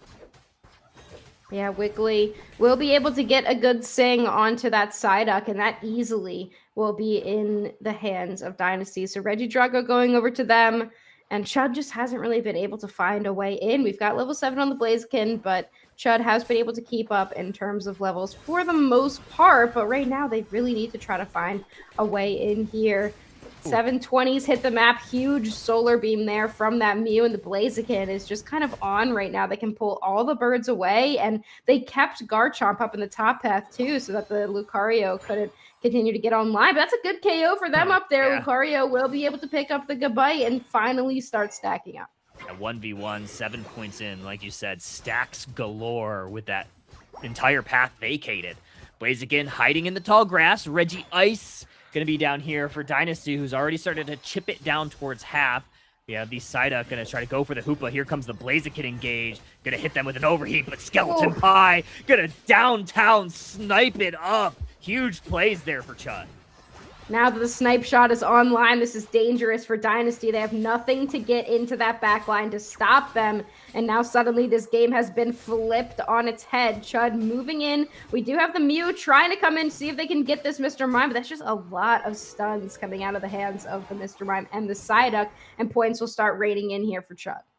30 points in. They were going to try to score it, but that would have broke it maybe a touch early. So now you're going to just let this Mimikyu stack up. Allow this Psyduck and Mr. Mime to zone while Mimikyu gets fully stacked up on that attack weight. And that's a great play, a great team win here for Chud early. Yeah, I mean, we saw Dynasty just doing so much to get vision early and really keep that Mimikyu from getting online. And now all of a sudden it's being flipped back on its head as soon as the snipe shots start coming out. Another one here is going to look to zone. Push this Gabite backwards, who's not yet a Garchomp. I loved that the snipe shot was definitely going to hit again, too. Yeah. The evolution there. We do have Mega Lucario now coming up, Regilecki in the top half.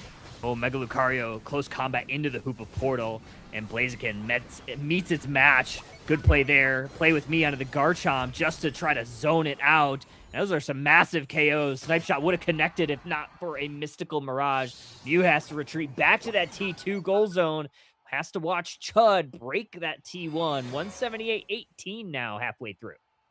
Now Chud in full control and trying to make their way into Dynasty's central area instead, giving them a taste of their own medicine. But Blaziken is there, and it is dangerous regardless of where you're at. But Snipe Shot hits Wiggly, and, this is kind of what I was talking about earlier. Like, Wiggly is going to be a great frontliner, but if it's getting hit with a Snipe Shot, it has to back up, and then suddenly that threat is dissipated. Couple members into the hyperspace hole. Huge engagement from the Mr. Mime. Wow. What a showtime from them. It will be cleansed a bit by that Wiggly, but Dynasty's being pushed out, Kyle. Perfect Unite move from Wiggly just to keep Dynasty upright for this basement Regirock. Chud gonna set full send on it, already down to half, but here comes Dynasty. Rings are unbound. All 5 members on either team here lining up a Snipe Shot. That one goes towards the Hoopa. Overheat, and the E-Ball is gonna be the secure tools for Dynasty. Great secures, but Garchomp's gonna lose their life. But look at this Inteleon hitting every single Snipe Shot. Hoopa a little bit too far forward here. They throw down a hyperspace hole, but it's not going to be enough. Double KO streak for the Inteleon, and Mimikyu gets one as well. 36 points trying to go in, but here comes the Wiggly. Big pickup on the Mr. Mime, but here comes the Inteleon with their Unite move. The Azure Spy Vision going to come out. Blaziken very, very low here, and the Mimikyu will have to use Play With Me just to make sure that they don't go down. What a play there from them, but it looks like Dynasty's going to hold on to this defense. What an engagement for the Garchomp! And a double KO back the other way. Somehow this Lucario has been fighting on 1 HP for half of this fight, and they get away to safety. A Solar Beam not able to connect on Lucario would have been a massive KO for Dynasty, but unable to connect. 3 seconds, we'll have another Regieleki in this top path. Chud is really just going to focus on farming up their experience, get those levels even higher. There's not a whole lot left, though. Yeah, I mean, Dynasty's gotten a couple of valuable KOs, so they're still in this game. But, I mean, you need that Blaziken at level 13 as soon as you can get it. If you get this Regieleki and you get a couple points in, that's going to be huge for you. But you do have the looming threat of a Lucario with a Power Punch and a Snipe Shot, so they're not going to worry too much about it and going to walk this Regieleki toward that tier 1. Regieleki going to find its home in that T1. Blaziken has a full pocket that would break it only with a 8-point overcap. Instead, Mew going to deposit, and that's going to be a much better 48-point overcap. It's going to leave Dynasty, maybe still a little bit down here, but look at these levels. They're starting to creep up. Yeah, right back in this, too, in terms of points. Less than 100-point lead now for Chud, and they need to make sure that they're maintaining as much of their lead as possible. Level 14 on this Mimikyu, but you do have a level 13 on that Blaziken, and it is a very dangerous late-game Pokemon.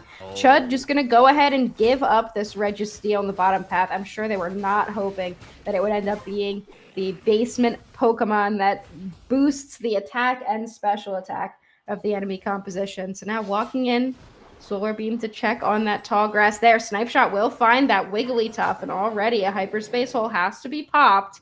So Chud knows that they have a second or so to make sure that they are in position.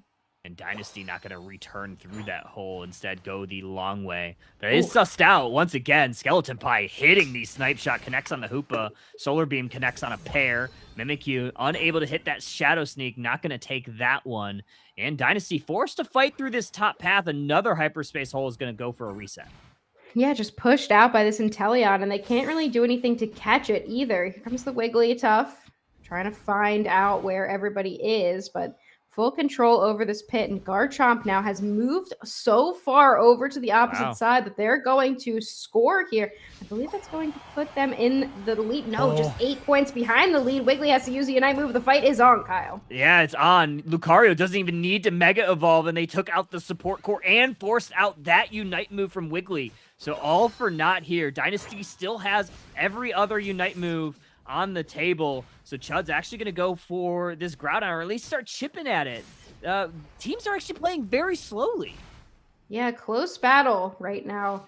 And the teams are going to know it. And the question is, do you want to go for a rip here? It looks like they do. Okay, good to look for it. Silicon Pie has to hit it. No, Lucario does get it. Chud gonna secure it and immediately disseminate all of the information that Dynasty was trying to hide. Hoopa goes in through the rings unbound. Chud immediately rips, flips, and gets it. Mega Lucario or the Inteleon could have done it. Lucario, though, the power-up punch, a fantastic tool here for Chud. Yeah, I mean, it comes down to a rip in the end, but take a look at the compositions from both sides. You've got a Snipe Shot, Power Punch, Confusion on one side. You've got an Overheat, and the Mew with either Solar Beam or Electro Ball on the other side. A flip here was definitely something that was imminent, but either either side could have gotten this with a really solid secure move. And I think that the catching that Wiggly was really huge for Chud, because then they know they're not going to get put to sleep in the pit while they're trying to go for a rip. So they may as well just start chipping at it. And it worked out for them. Great play there from Chud. Great play from both sides in that 3-game set. 780 to 274, your final score. 6-9 for Mega Lucario, your MVP. What a shock. Only one KO that entire match for Dynasty, but it didn't feel like that. It didn't feel like it. It felt like there was still a lot of damage. I'll be interested to see how much this Mew did. It seemed like the Mew was chunking through these HP bars, so they just couldn't find, the KOs, and actually not a ton of damage all around. Yeah, I mean, you saw a lot of damage from the Inteleon. That's because they hit all those snipe shots, which is something only a twink could do.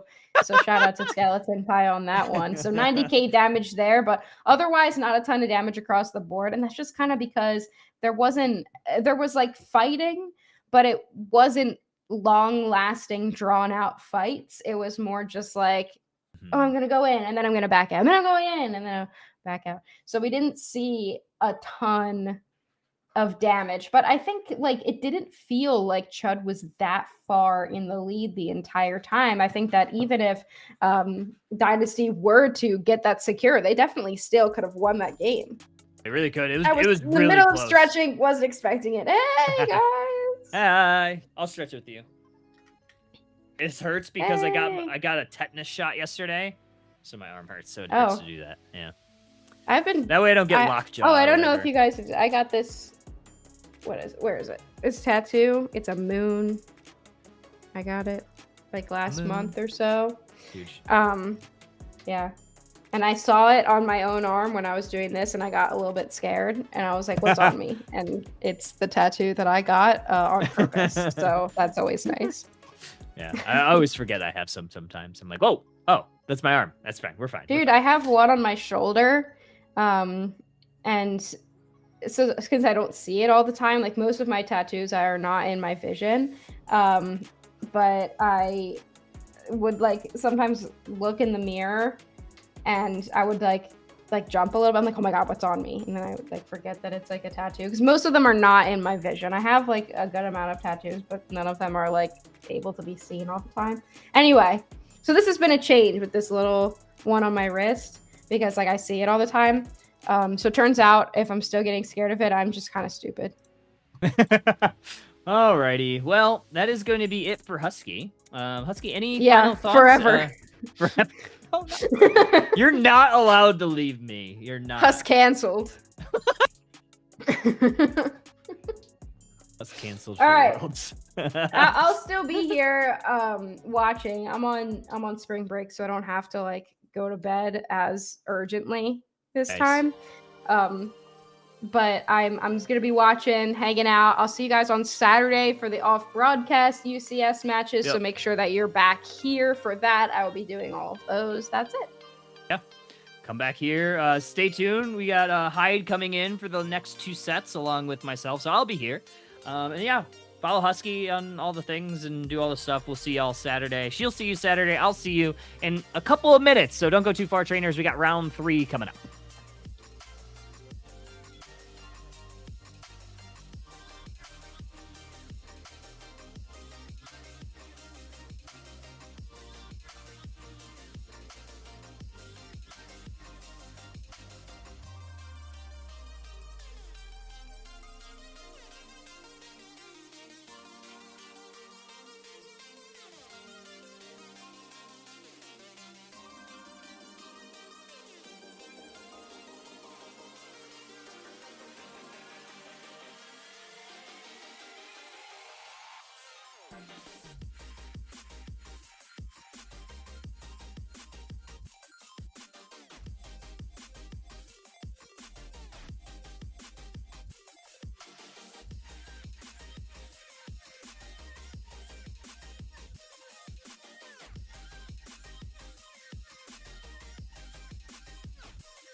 All right, welcome back, trainers. We're going to pop right into draft. This is going to be round number 3, and we're going to see Holy's second dad along with CC Yellow. And already we're getting some of the bands, Umbreon, Psyduck, as well as Charizard and Sirfetch'd.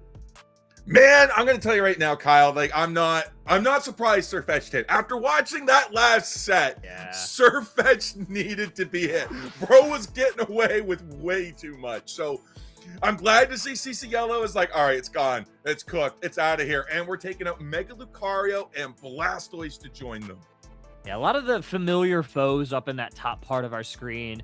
But there are still, like, quite a few Pokemon that can be picked up here. Like, the Blissey was really powerful, actually earning a ban in that 3rd game of our last set. So I'm not super surprised. I think with a lot of all-rounders doing quite well, I think Blissey is kind of like that perfect Pokemon that's, you know, able to enable some of them.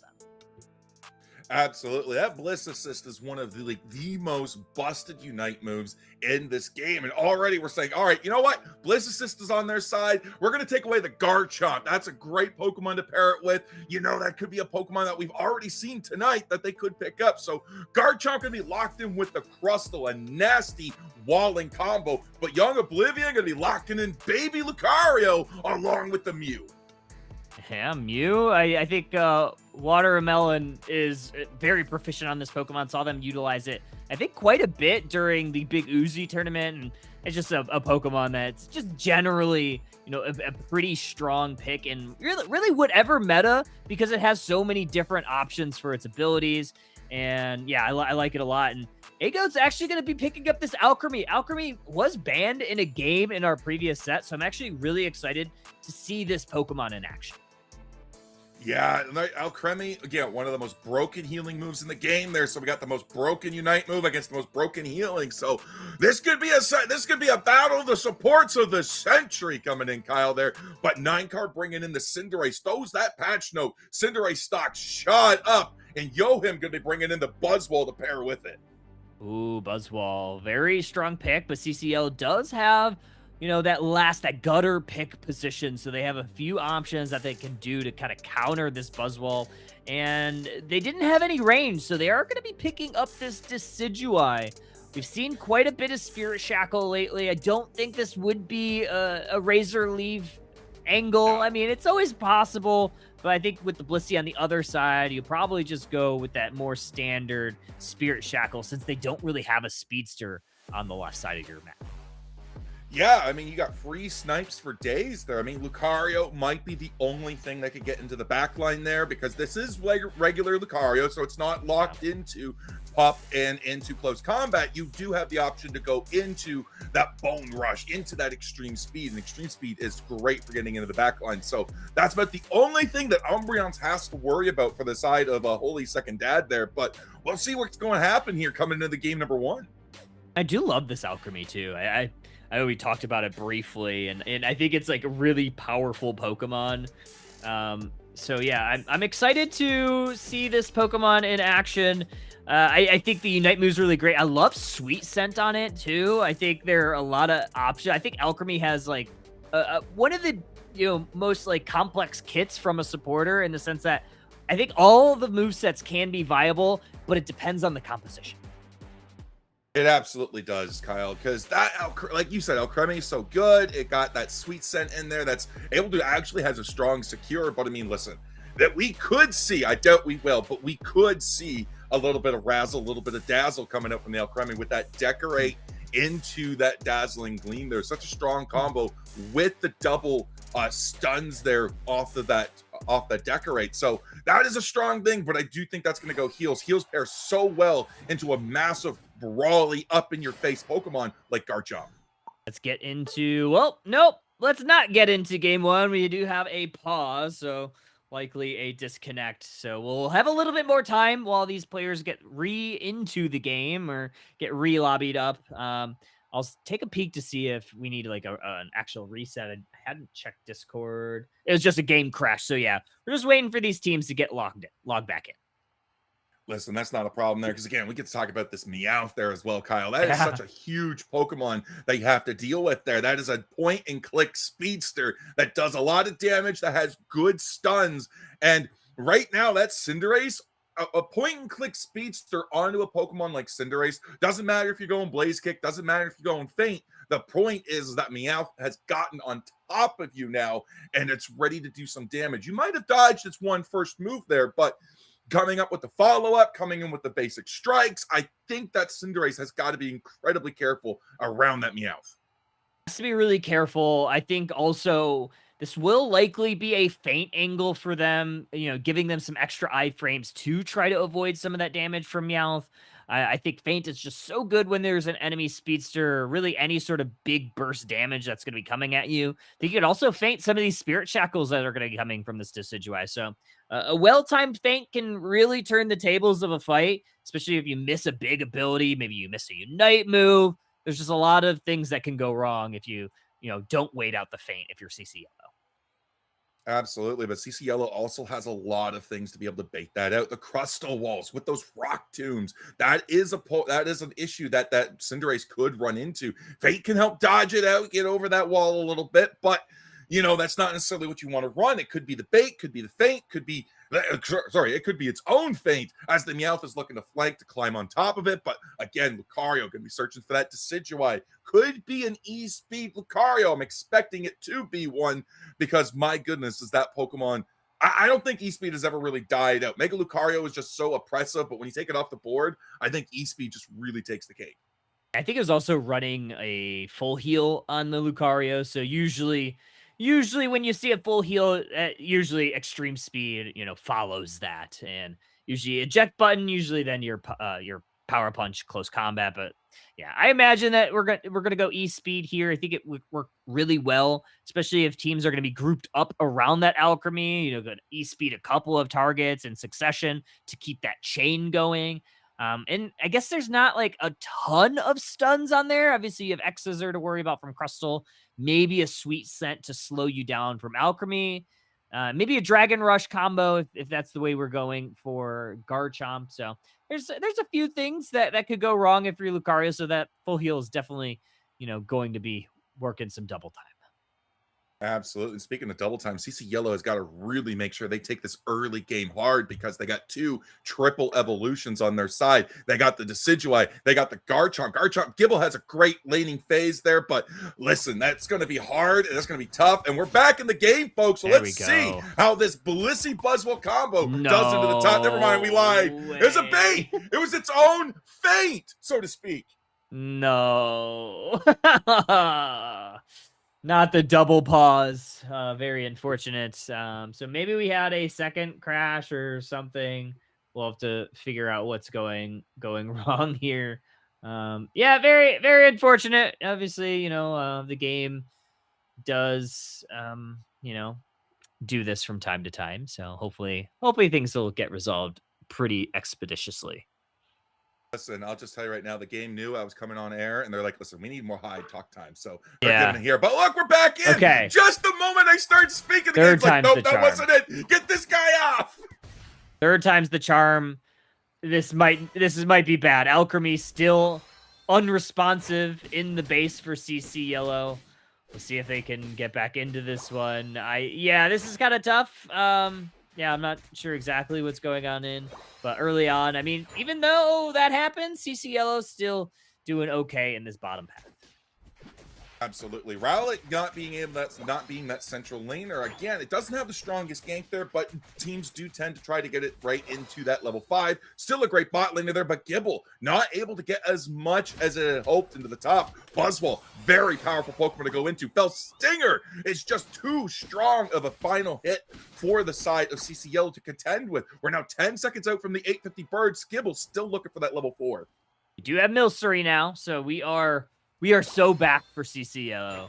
It's going to be a 2v3 with Buzzwole lagging shortly behind for Holy Second Dad. Going to go and enter in. Meowth going to have to retreat, getting damaged by the A press. Oh, Buzzwole went for the grab, but misses the Meowth. But they do get a consolation prize. Blissey gets the Gibble. Buzzwell's still going back in. They find the Milcery. They're taking it down. They get the 2 KO streak for the Blissey. Let's go! One of the most broken secures in Pound, followed up by that egg bomb. I'll tell you right now, this Blissey's putting in the work. They're already going for stacks right here, Kyle, and that's massive as they're able to take down the Meowth. Yeah, almost got to both berries. They got one of the berries, but the Cinderace, they just really did not want to yield that KO. They go there, and now that earns them this red buff as well. So it's actually Holy's second dad who's completely vacated their own central area for CC Yellows. Gonna find another KO as well. And this Cinderace, despite not going back to their jungle, 26 points in should get them their evolution. Cinderace online, not something you want to see if you're CC Yellow there. You still got a level 3 Milcery on your team, but that is the lowest Pokemon. You got 2 level 3 level 5s, a level 6, so you're not too down there, but with 777s, double 6s, you got the full house on the side of Holy's second dad. Stacks in here for Holy's second dad, and now this Meowth is going down. This extreme speed Lucario is absolutely chunking through these HP bars. Eject button burned from the Mew, and this Lucario is going to have to burn their full heal, but they're actually going straight for the Dark Tricks. Holy! This is the sign of foreshadowing to what's to come there. Meowth's going to be picking up that Lucario there. Nice grab onto it. Pops an eject to get to it, but boom! Does it go down? Popped like a pinata. We do got that AS energy for that Meowth to pick up there, and now it's going to be a struggle with the bot lane as CC Yellow is looking to collapse down there. 9-car going immediately for this Reg Ice, and CC Yellow has not been able to respond. Solar Beam secures. Now Holy's second dad is going to move towards this T1 goal zone. Used it auto onto the Crustle, healed up a little bit. Cinderace going to have to retreat. And now we have the Mew stealing a berry in its Mystical Mirage. Going to get X-scissored from the Crustle. Blissey going to try to get to some heals. There's some eggs for the bunny. And now teams are going to separate. Already diving in there. We're isolating. We're finding picks right now. Boom. Crustle's taking massive amounts of damage, but the Decidueye is able to get away. Alcremie is laying down the beatdown with auto attacks as a huge hit goes on Lucario with the Spirit Shackle. The Decidueye doing great work, but Buzzwell claims Regieleki, sending it towards the T2 pad as Garchomp is there ready to intercept, clearing those top Indeedis. Yeah, Garchomp should be able to clear this pretty quickly. It does chunk through, and once those boosted autos get working, it should be able to take that by itself. Regidrago still in the central area. Neither team really putting any priority on it. 1v1 Buzzwole versus this Alcremie. Buzzwole certainly winning this one so far. There we go. Going to use that superpower smackdown combo to also damage this Meowth, who goes down now to the Cinderace. And now it should be Holy's second dad that really has their pick of whatever they want to do, and they want to invade again.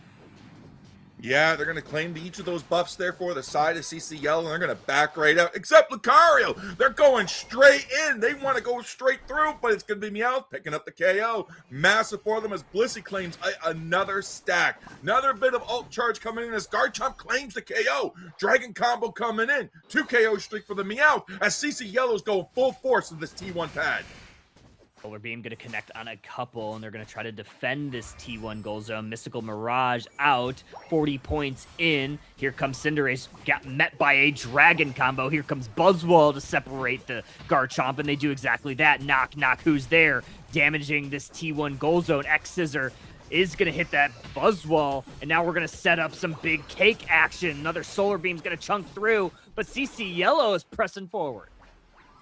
Able to draw his Holy second dad off their T1 pad there. That's a great strategy. They don't have the heals. They don't have the shields. They're able to get taken down, but boom! Lucario claims the Decidueye. They're like, that's it. My job is done. That's all I need to do. Decidueye's gone, and so am I, says Meowth as they look to claim the KO. Woo! His job wasn't done. Lucario gets the Bliss Assist, gets a double KO, and now Cinderace is going to lower this HP bar, likely for a KO. They do get that one, and now Regirock free for the taking. Holy's second dad should be able to put this in their back pocket. 9-car doing great work onto this Regirock there with Cinderace there, but we're not done yet. Garchomp up in the top side there, looking for the KO, looking for the secure, barely gets it as Buzzwole comes in. The Limit Outrage comes out as Buzzwole's looking to dodge it. Dip and dive, but Regieleki claims the KO! Oh, that was mean. Regieleki, the 6th member of CC Yellow there. That does allow it to walk into that T1 goal zone. Garchomp got some points in. Now Cinderace is actually gonna make some great moves there, looking like Ronaldo to dodge the dragon combo from the Garchomp. Yeah, but Garchomp's not done yet. Nice little creamy dollop there to heal it back up. Regilecki's still in the pad. They're 23 in, minus 12. It's only 11 over, but that's not what they care about. It's 183 to 221. They're back on the board, Kyle. They're putting beat down now, beat down. As we have the Cinderace claim the KO onto the Garchomp. Buzzwole claims the KO with the Cinderace taking down the Crustle. Meowth is gone. That's 4 down for CC Yellow. It's Alcremie and Dream on the T2 pad. Yeah, they're going to have to try to defend this or maybe even just give it up. So actually, Alcremie, I love the play here from Agos, just to not step too far forward. But as I say that, they did step a little far forward. Also earned that Cinderace Unite move. That won't come back by the time Groudon hits or Kyogre hits. Yeah, it's Kyogre today, folks, right there for game number 1 on this set right here. That is going to be massive there, but we're picking up KO after KO. Decidueye with the 2 KO streak. That's massive here because we're now only 28 seconds away from Kyogre, who's about to hit the map there. And already CC Yellow's chasing down Blissey, looking for a deep position into this pit.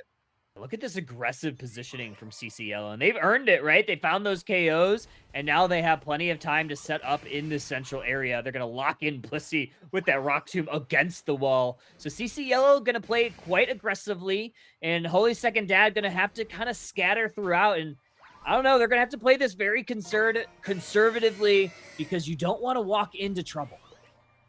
No, not at all, but Kyogre is here, and that means that the game is about to hit the peak of it. CC Yellow's definitely going in as Blissey goes in with the Bliss Assist, claims the Garchomp, taken down. We do get to see the Lucario down low, but no, Alcremie's gone too. Mega Lucario, sorry, that's not Mega Lucario, that's little Lucario is now coming out as Crustle's forced to rubble Rouser, getting the tussling down, and they're not going to be able to do it. Buzzwole comes in, that's 1, that's 2, that's 3, that's 4, down as Meowth this fight Lucario. That means Kyogre is free, and here goes Holy Second Dad coming back with not just the milk, but the Kyogre buff.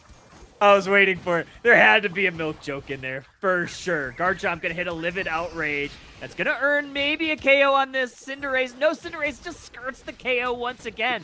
There's that X Scissor though. Gotta heal up. Holy Second Dad cannot give away some of these KOs. Knock Knock gonna take out the Buzzwole and send the Second Dad scattering back to the drugstore.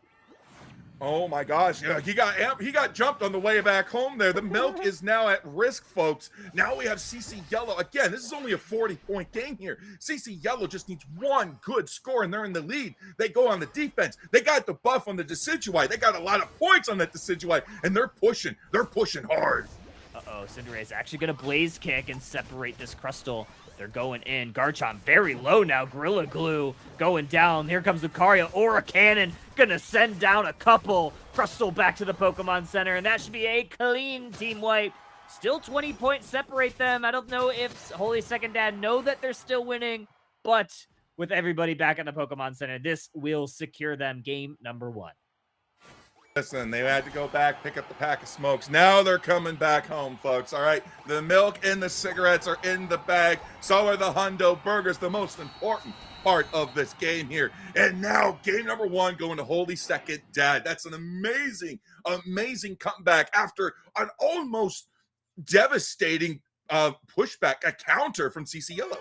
Yeah, it could have been really dangerous. Yeah, they didn't, I don't think that they knew that they were still ahead, which is why they kind of felt like they still needed to, push a little bit farther forward.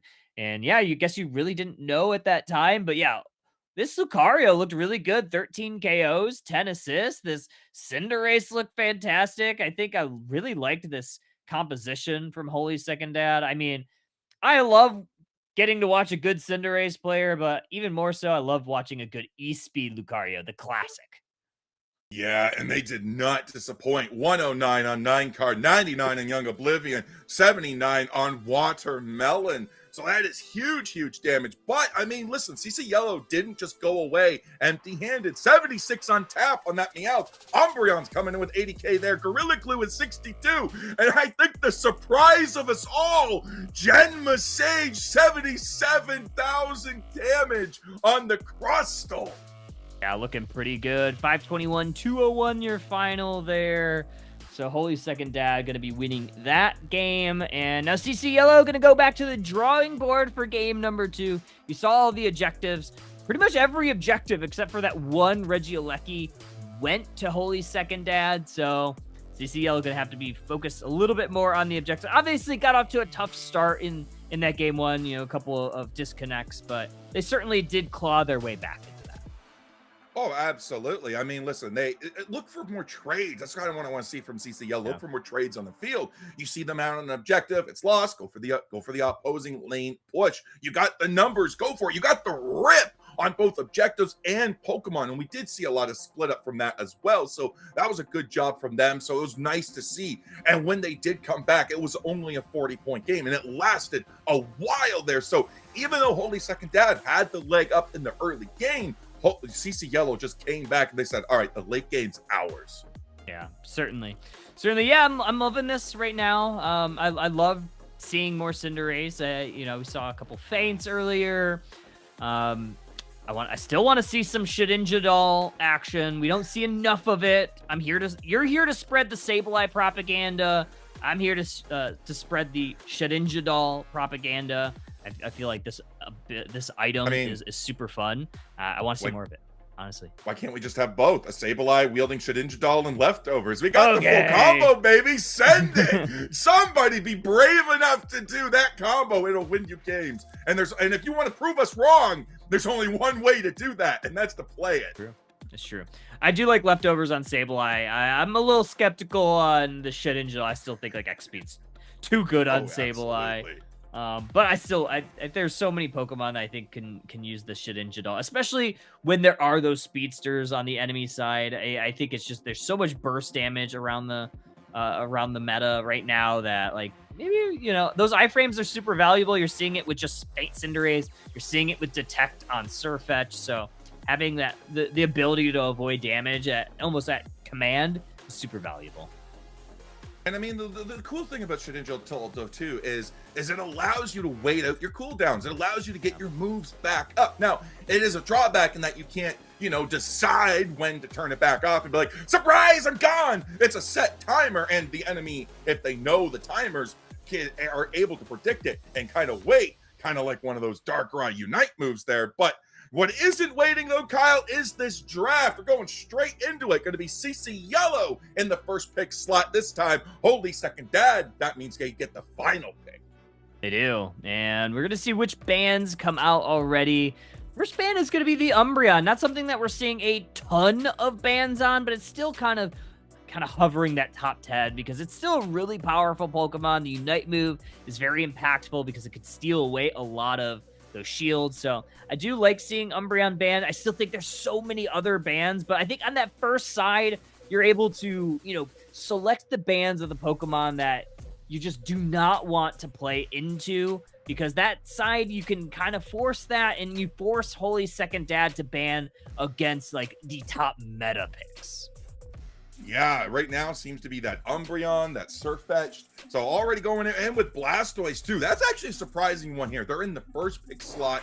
They're choosing to ban the Blastoise there. But Holy Second Dad forced to ban out the Mega Lucario, the Vaporeon, and the Psyduck. These are Pokemon we don't want to see. And for some reason, I get a feeling that if we go to a game 3, I mean, we got to go to a game 3, Umbreon will be banned there too.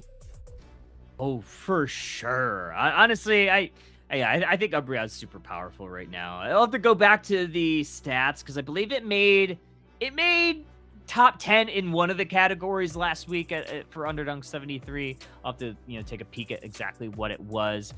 Snorlax's first pick, it was the top picked Pokemon last week. Although it was top picked, the win rate didn't really support it. It was like under 58. I think it was like 44%, but still, like, Snorlax is just such a safe defender pick. It allows you to not really give up too much information about what composition you're going to be playing around. Absolutely there, but we're going to see Young Oblivion back on that baby Lucario. Little Luca coming back in for round number 2. Pinecone coming in with that Blissey as well. We're going to see some nasty Bliss assist combos there. And Kyle, I see a Machamp.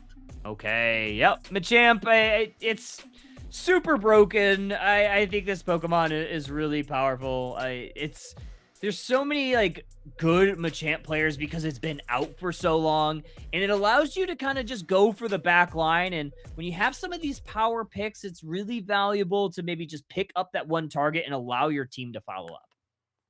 Absolutely there, but Yoham's going to be locking in the Mega Gyarados, something we haven't seen a whole lot of. Mega Charizard Y still on the table, but both teams not going to be wasting a ban on it, not going to be wasting a pick on it. They just said it's not good enough. Zoroark versus Dodrio, but though is going to be the story arc of this game.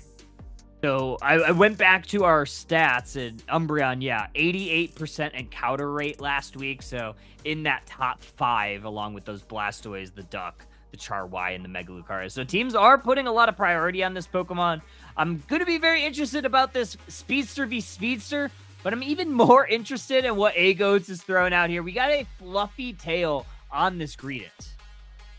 Greedent going to be looking to take a lot of the central path from the side of Holy Second Dad. Probably going to be looking to get a lot, be annoying, and just do that consistently. Just be on their side. Fluffy Tail's up every 22 seconds, which means you can see a grand total of almost 3 times every minute. That is a lot of Fluffy Tail action. That's a lot of annoyance from Greedent there. And that is a lot of badges on that screen there, Kyle. Oh my goodness. Yeah. So many badges. We have a couple gold badges on the bottom side. So the Blissey, Lucario, no badge on the Mega Gyarados. So very interesting to see this Pokemon get played. It got a lot of bans in our last tournament. I think it was like top 10 in bans, but it didn't really have the encounter. So let's get into game number 2. CC Yellow on your purple side. Holy Second Dad going to be on your orange side. I imagine we'll see this Zoroark go to the central area for CC Yellow. Absolutely. We're seeing a 3-man into the bottom there. Machamp going up to the top alone. That could mean we see an invade, and there goes the Greedent off on their own little Pokemon journey, going straight into the central path of Holy Second Dad. They're going immediately to try to counter this Dodrio. The bottom, it's going to be 2v2. Goats is looking for it, going to start damaging it with the auto, going to hold probably this tackle for a secure, but so is the Dodrio. They tried with the Fluffy Tail, unsuccessful. They popped that Fluffy Tail. They're like, this is mine. And Doduo just said, ain't gonna happen. I'm gonna get it. Did it. 2 for 2. Now I gotta speed away. My HP is a little bit low to be dealing with you. But Brokey comes in for the assist. They're looking for the takedown. They're looking to try to find it there. But Austin is looking to get out. A-Goats is looking to come down. Got through the wall. There goes the KO. Dodrio's hit the field. Finally takes down it. Also drew that extra Pokemon, so I think the invade was successful in that it distracted Holy Second Dad quite a bit. Zoroark versus this Dodrio. Full heal popped. Illusion popped there for the Zoroark, but they're going right back in for this Blissey. Mega Gyarados almost online. Couple more taps is all they need. They just got to hit something. Look at that. There we got the evolution right there on the cusp. Boom! Here it is. Gyarados online. Waterfall collect right away. And all of a sudden, that Zoroark is looking juicy. Yeah, they're going to go for this Mega Gyarados. They are not going to get it. Waterfall able to keep that thing upright. And they're also going to grab up a couple bits of experience while they're at it, while they're low HP. They don't want to step too far forward and lose out and lose a KO. But on the bottom side, it's actually going, honestly, even better for Holy Second Dad.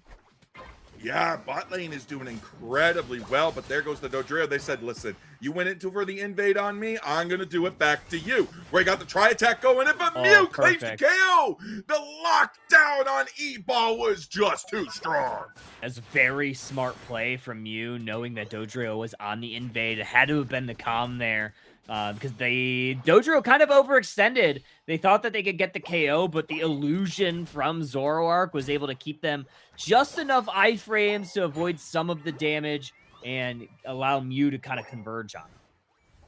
Now we're going in outside there. We got some scores going in. Holy Second Dad starting to get those stacks in 19 over into the top, 99 to 88. This is now an 11-point battle. 15 seconds until our first lane objectives coming in. Reggie Lecky into the top and a Reggie Roulette into the bottom.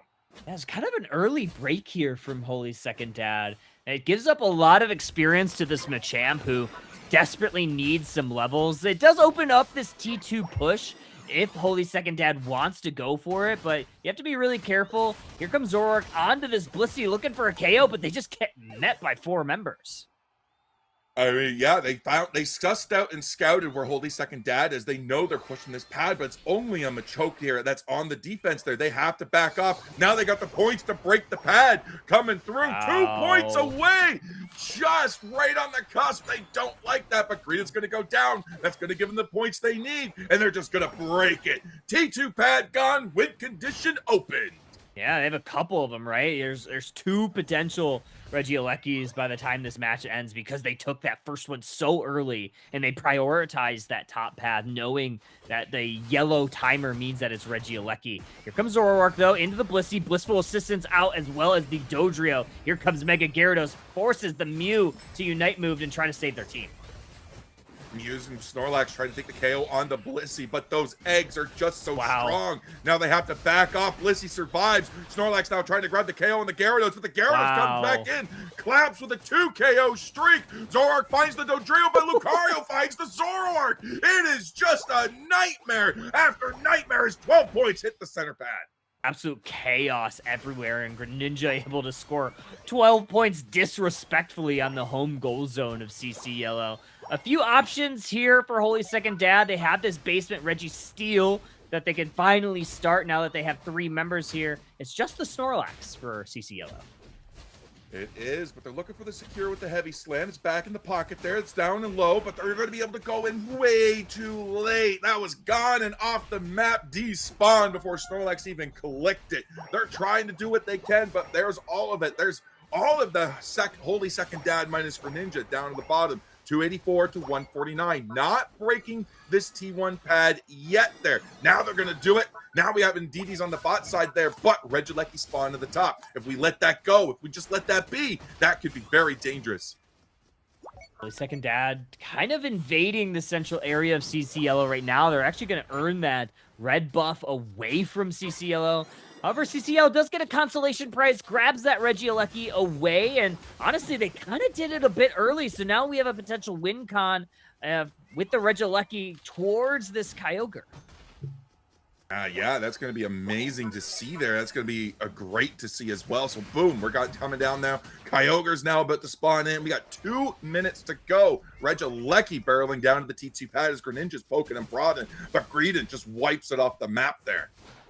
Greedent still kind of being a little bit of a disruptor on the right side of the map, drawing the attention of 2 Pokemon, the Greninja and the Gyarados. Meanwhile, on the bottom path, oh yeah, we do get the Shedinja doll on the Lucario. Okay, I was waiting for it. That was for me as a little treat. Thank you so much. Thank you, production. Kyle needed that too. Look at that. As the Zoro gets taken down, we got the Dodrio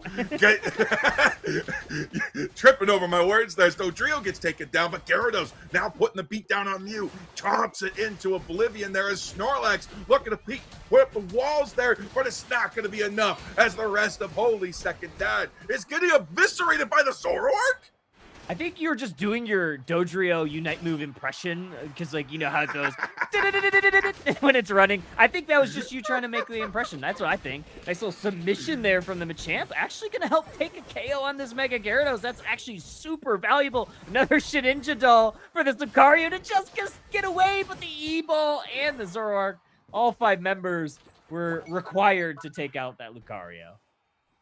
Yeah, unfortunately, an E-Speed that missed everybody that it needed to get the cooldown reset. Walking very slowly, wasn't able to find the wall to use it once more.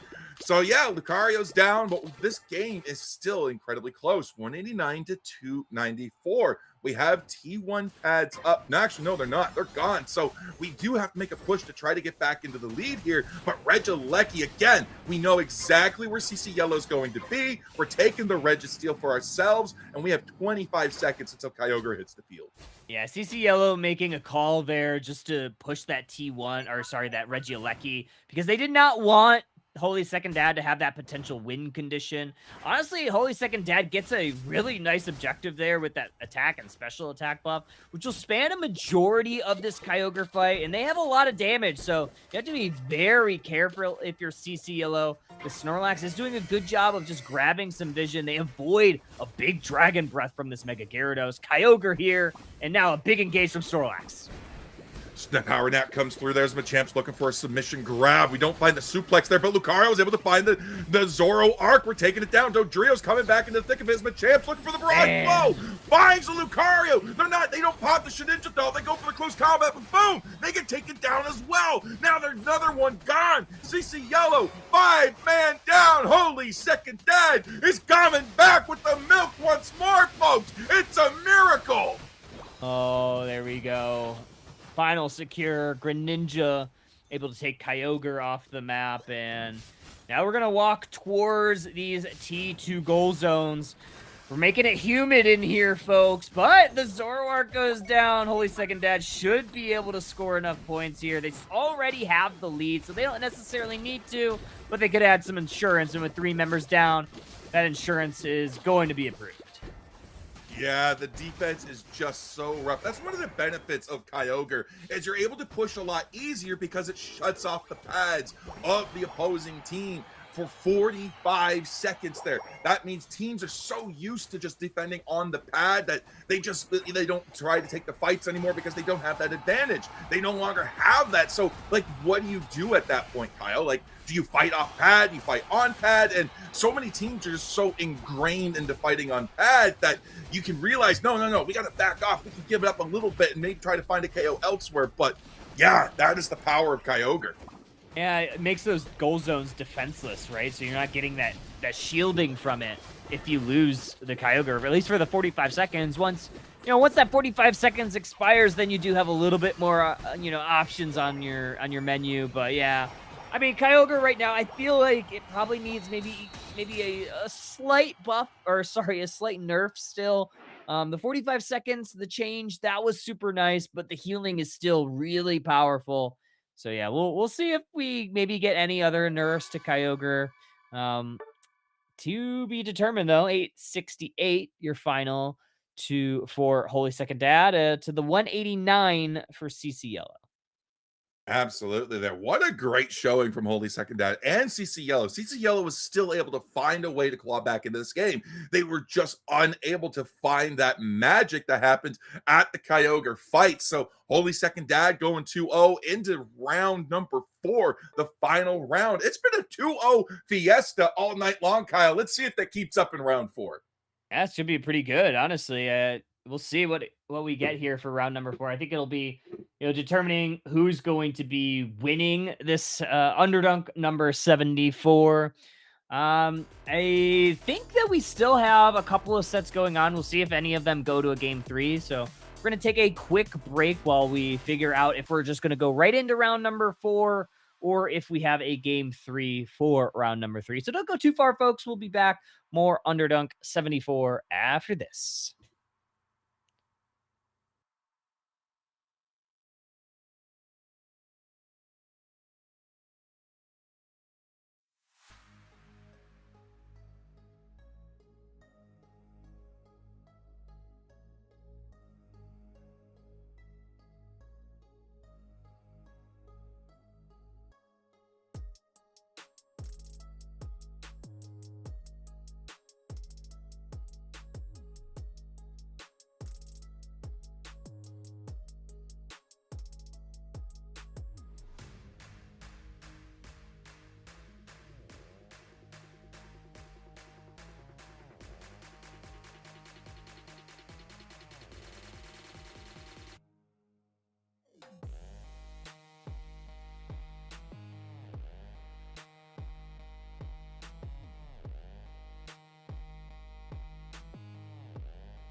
one. Welcome back in, trainers.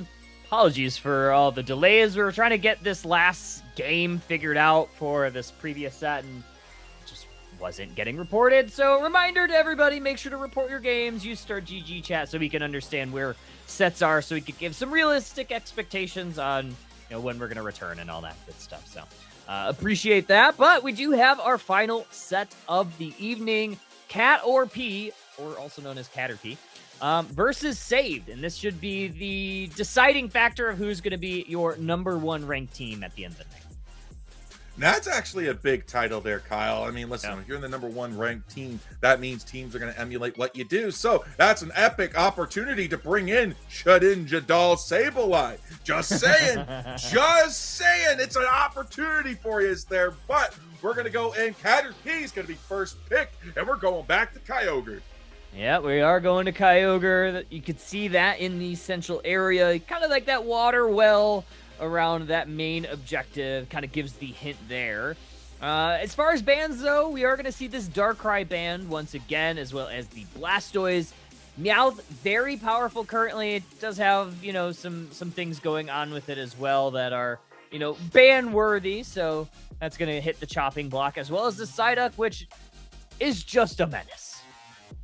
Yeah, Psyduck has been such a Pokemon in the last bit there, so Save does not want to deal with it. They're getting out of there. Meowth gone, too, along with Blastoise. They said, Umbreon also making a resurgence back on that ban list, so we encountered it, and we did not like it, so it is gone. It is gone. Last ban should be this Surfetch, which has been an absolute demon all evening long when it has hit the Thea Sky Ruins. A well-deserved ban. A few options here for Caterpie. You still have options for any of the Mega Pokemon, right? Charizard, Lucario, both available. But instead, Pirate Gang is going to lock in the Mimikyu. So very interesting first pick. I mean, yeah, it's a really powerful first pick. Be able to go in, threaten some backline there. But that does mean Mega Lucario is going to go to the side of Save. Mega Mewtwo Y going to go to the side of Save. There's still Charizard. There's still Gyarados. Crustle, Snorlax, Trevenant, dare I say it, Goodra, still on the board there for anybody to take. Yeah, a lot of defender options, but instead we are going to lock in the Hoopa Machamp. So I actually do still love Machamp. It's been getting a ton of play in the more recent patches. There it is. There it is, Hyde. It's your Sableye. Oh, Charles. Yeah, brother Charles. Heck to the yeah. Sorry, I didn't mean to cut you off there, Kyle. I was just so excited. Now, listen, I know, Charles, you're watching this stream. So I know you're going to, when we catch up there, you're going to be in the preparation phase and you can still swap some items there. So that X speed, if you want to do a brother a solid, put a Shedinja doll on it. We want to see that action. Come on. I do not sanction Shedinja doll Sableye. Leftovers, I do sanction. I still love the X speed on it, but any Shedinja doll, I will take. It sets up for some pretty good plays. Azmat gonna go with the Slowbro, so a very powerful pick with a very powerful Unite move can shut down that Lucario during these big team skirmishes or the Sairledge, whatever is seemingly more threatening at the time. Yeah, absolutely. They're Slowbro. Yeah, that's going to be absolutely demonic there. Mewtwo Y going to be in safely into the back there. Not a lot going to be able to get onto it because Mimikyu's going to have its hands filled with trying to get through Ombu and Nico onto that Sairledge and that Mega Lucario. Meanwhile, dealing with JD on Crustle. That's going to be nasty. So hopefully, Cocodrillo going to be able to put those Hoopa portals to good use. Otherwise, maybe it could be a Trick Hoopa. I could see a Trick Hoopa being pretty good, especially if you want to be able to pocket, the Mimikyu, be able to pocket this Machamp, just to be able to kind of export them out of the, harm's way with some of the crowd control that Save does have. They obviously have that Crustle. They have the Sableye. Depending on which way Sableye goes, it could be a little bit more of a menace. You don't want to walk into those landmines with Feint Attack. So a lot of different options here for Saved.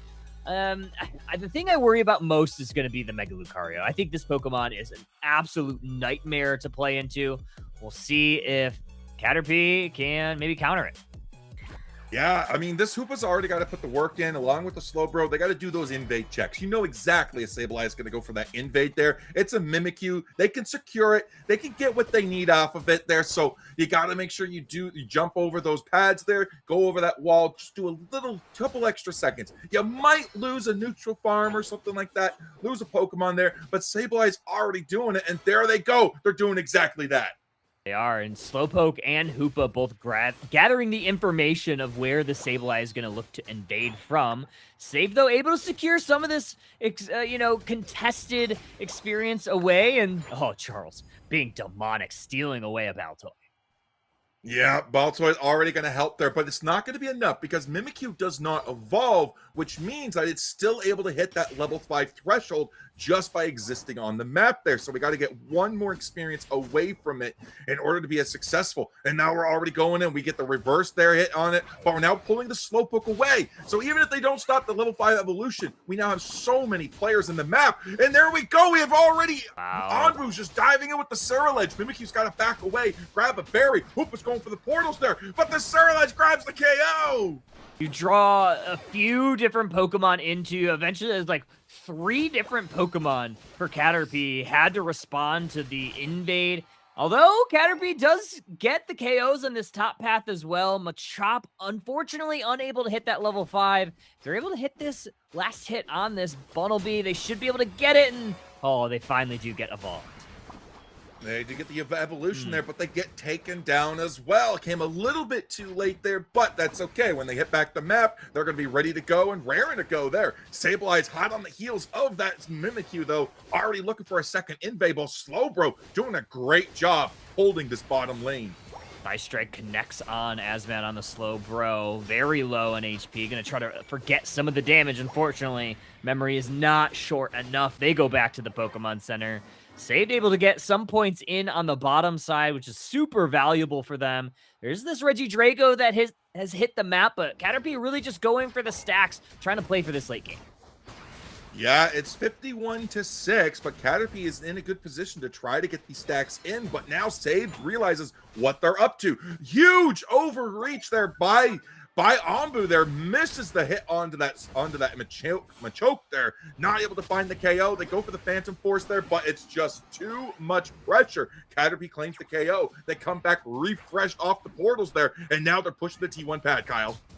Gonna retreat back to their T1 pad. Crustle still staying strong in the front line. Sableye, great engage there. Unfortunately, they are still gonna go down. Pirate King, unrelenting, good submission there onto the Crustle. They're gonna X-Scissor towards the T1. They get just away in time. Have to burn and eject though. 30 points in from Mimikyu just before the Ceruledge is able to hit the map, and Big Mac getting away on this Machoke.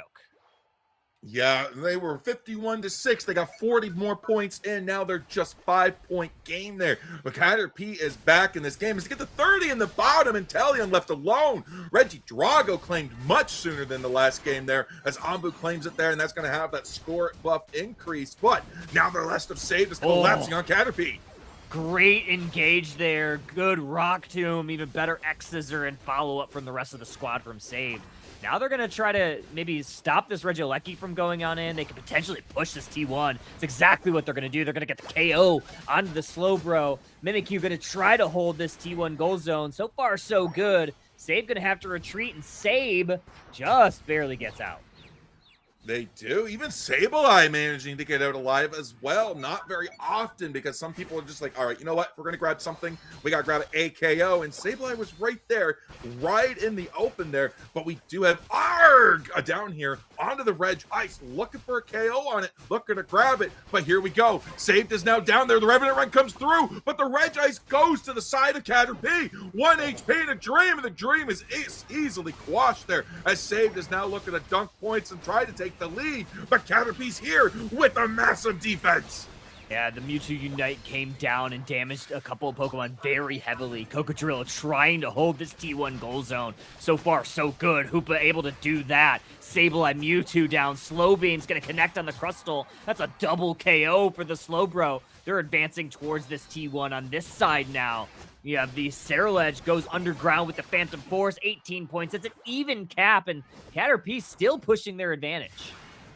Yeah, I mean, listen, they don't have jump pads up yet. 7 seconds until they get those. When the Ceruledge comes back, they just got to wait a couple seconds that they're going to have it. The Rings Unbound comes out, but nobody's really able to find an advantage through this lead. Now they have to back off. A Unite move, very crucial for the side of Caterpie. Now wasted and gone as we pick up the KO on the Inteleon. Now it's gone. We're on the back foot. We're running away as Saved is barreling down the lane to go break the T1 pad.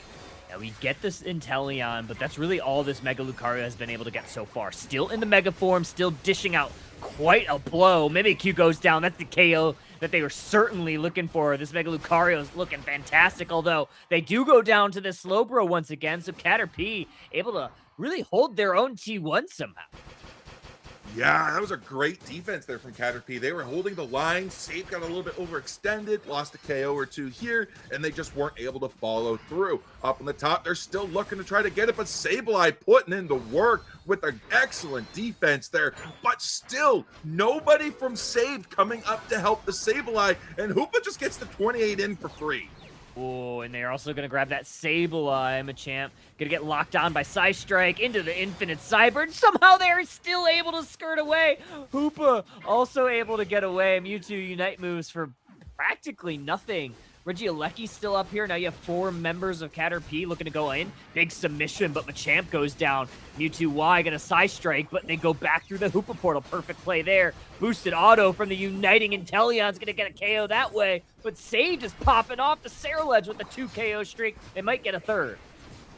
Inteleon's going to be taken down by Sableye there as Regieleki slowly getting lower, but it is moved away. It could be leashed, and now it's going back. Hoopa Rings Unbound comes out as Caterpie has been summoned into the top. We have 40 points in the pocket of Sableye. I think sometimes you just got to call it and just go score.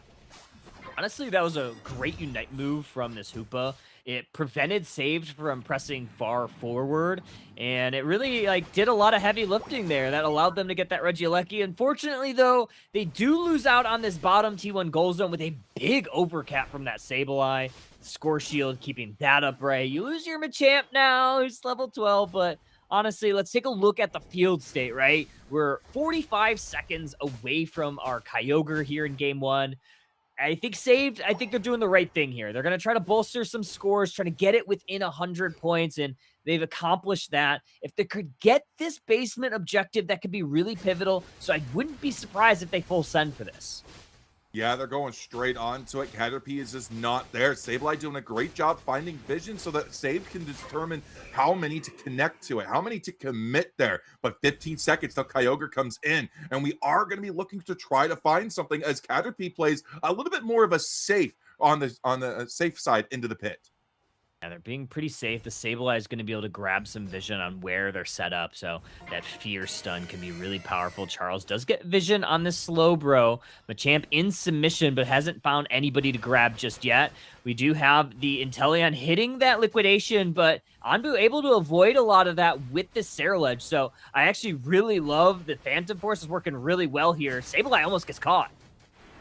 Almost does, but is able to make it out there. We're trying to bait the Mimikyu in, but we're not able to quite do it yet. We finally see it. The Slowbeam goes down. It's going to be hitting Anbu there, but it's not going to amount to much. But there goes the play with me. The Barrage Blow comes in into the Infinite Sideburn there. That's 3 KOs, 2 on Caterpie, 1 on Save. As a third one now on Caterpie falls. Rings Unbound comes out. Then the Inteleon's able to get the Unite off there, and now we're getting a rip on Kyogre.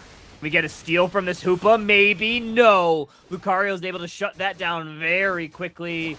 Arg on the Inteleon. Going to be falling short here. Unfortunately, every member of Save was able to converge on them. Before they start to dunk in some of their points, they do have the lead now. Caterpie has some climbing to do. And then this is going to be a very, really tall hill to climb after this.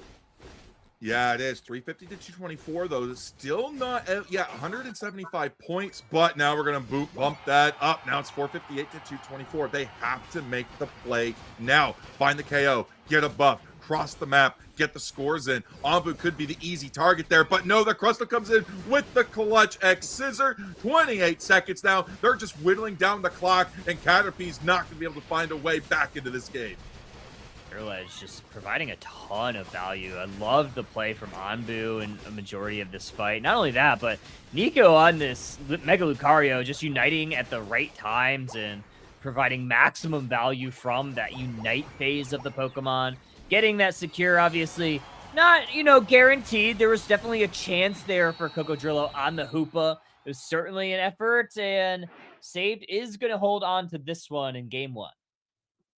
Yeah, absolutely. They're a different game if we are able to have Caterpie collapse onto Onbu. We did have a great Unite move grab with the Slowbro on Azmat there, and they were able to lock it down, but with no follow-up to quickly take it down. It was just not going to be enough for Caterpie to get that out, and Onbu was pivotal during that final fight there. So, going to be game number 1 to Saved. Caterpie back to the drawing board. We got to figure out what we're going to be able to do there, but this was a high brawly game, Kyle, and these KOs are definitely showing that. Yeah, also, talk about the KOs, but 18 assists from this Crustle. They were locking Caterpie down very heavily, right? Those rock tombs were usually placed pretty perfectly, and there's not, I guess, a lot of big dashes for Caterpie to kind of avoid some of them. So if they were getting caught, they were oftentimes just kind of a KO'd Pokemon walking, if I'm being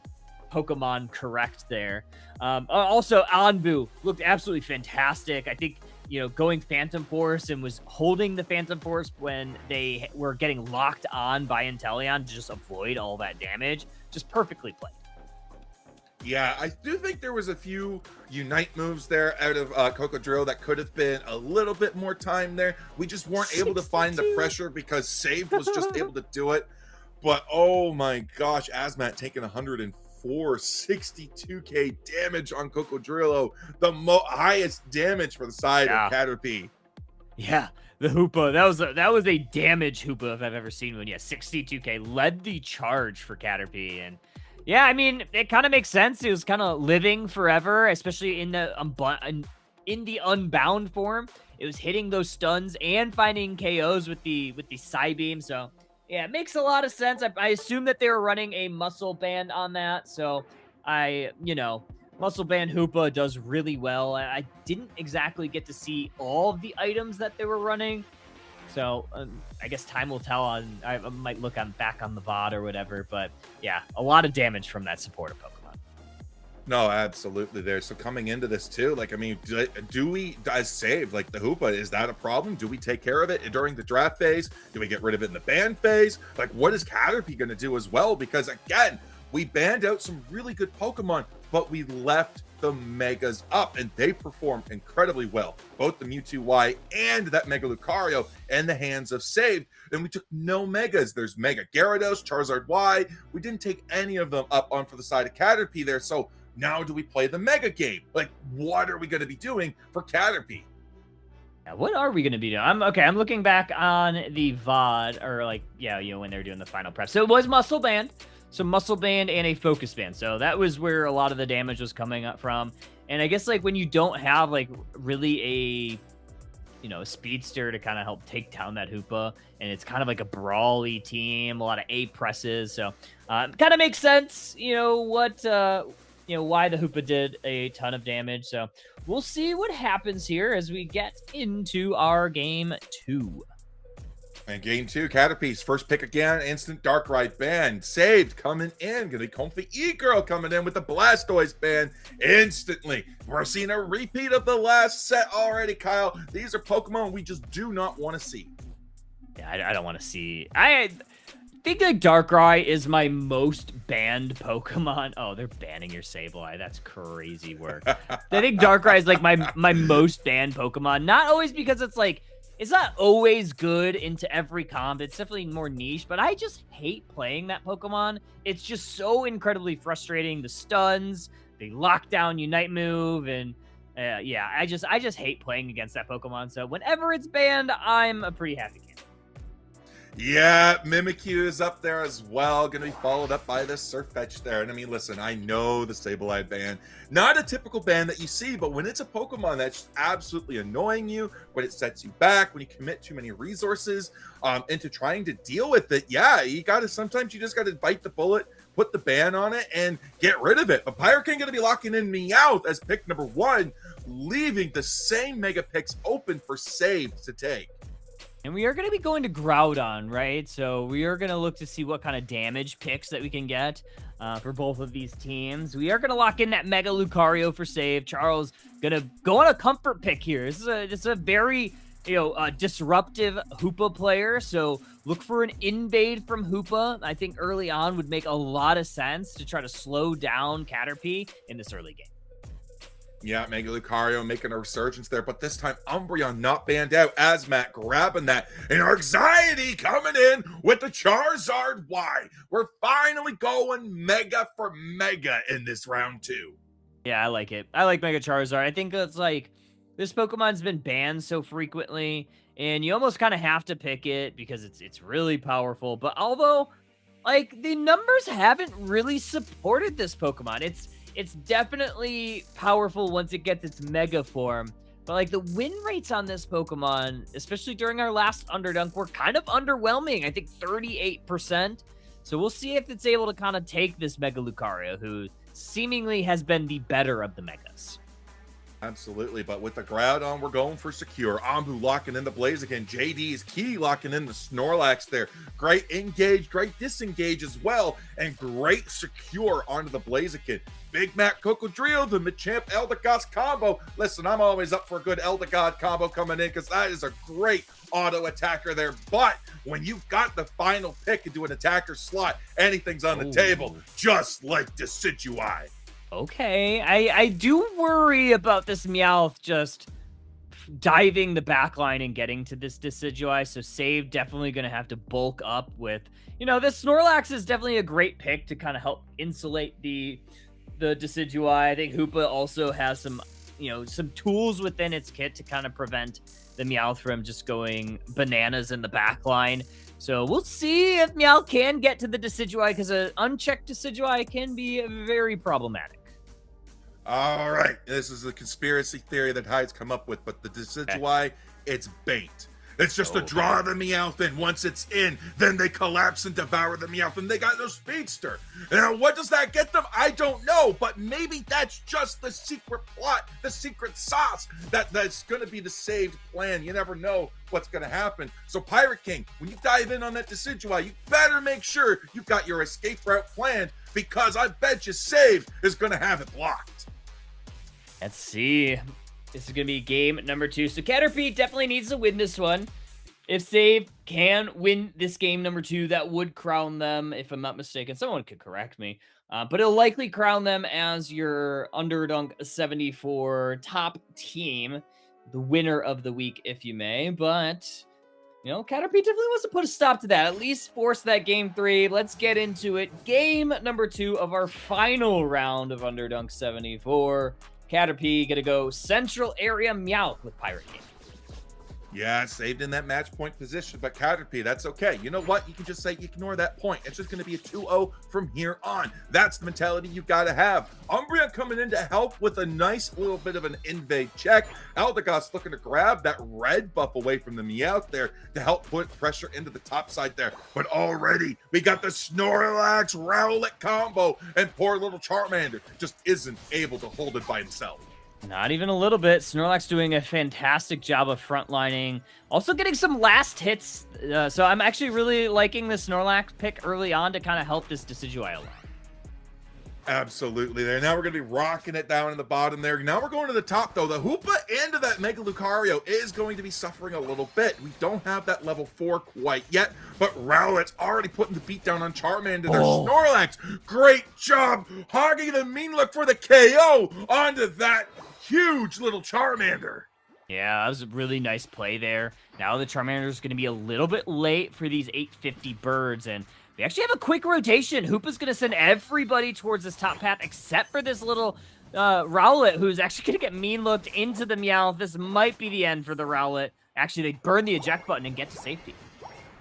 Listen, that was just a bait. It was just a bait. I'm telling you, the Rowlet is just bait. They're going down there. Hoopa sent everybody else top. Now they're putting pressure down, 53-37, as the Combusken goes into the central lane to try to further extend their lead. But Machoke is online.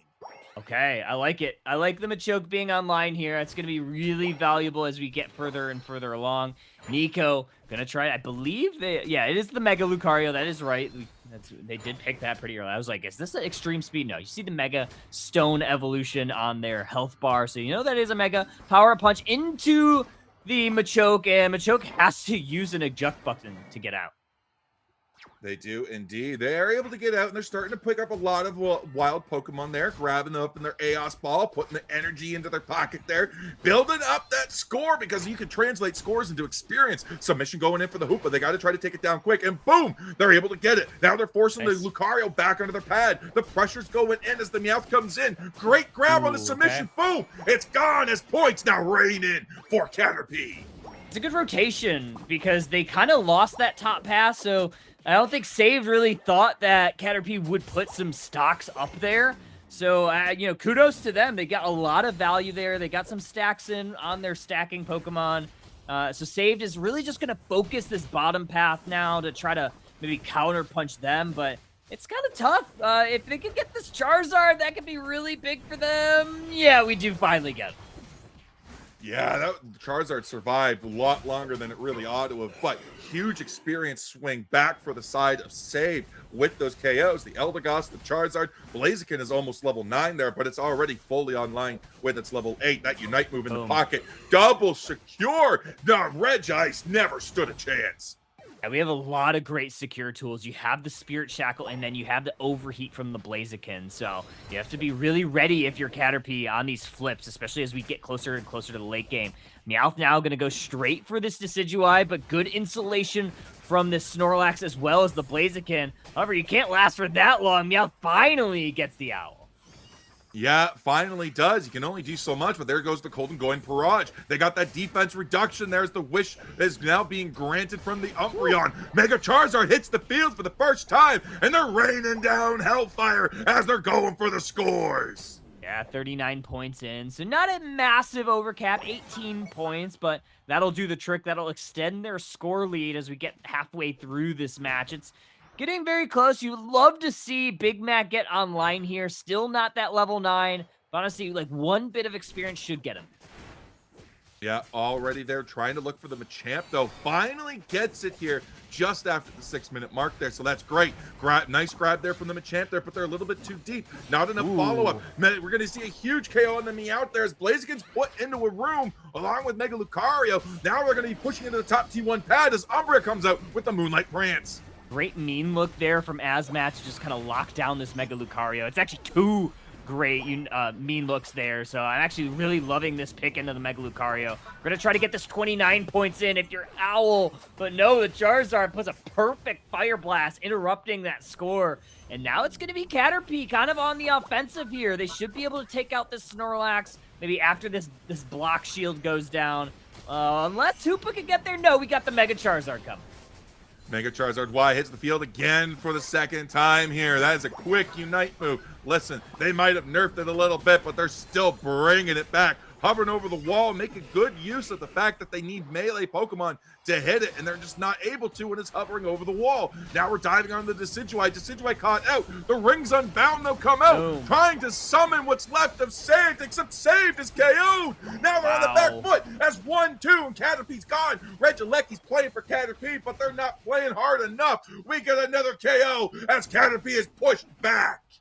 Bit of an overextension here for Caterpie, which they haven't really done a whole lot in, you know, the first set or the second set. And you lost now all 4 of those Pokemon that were trying to push that T2 one way or another.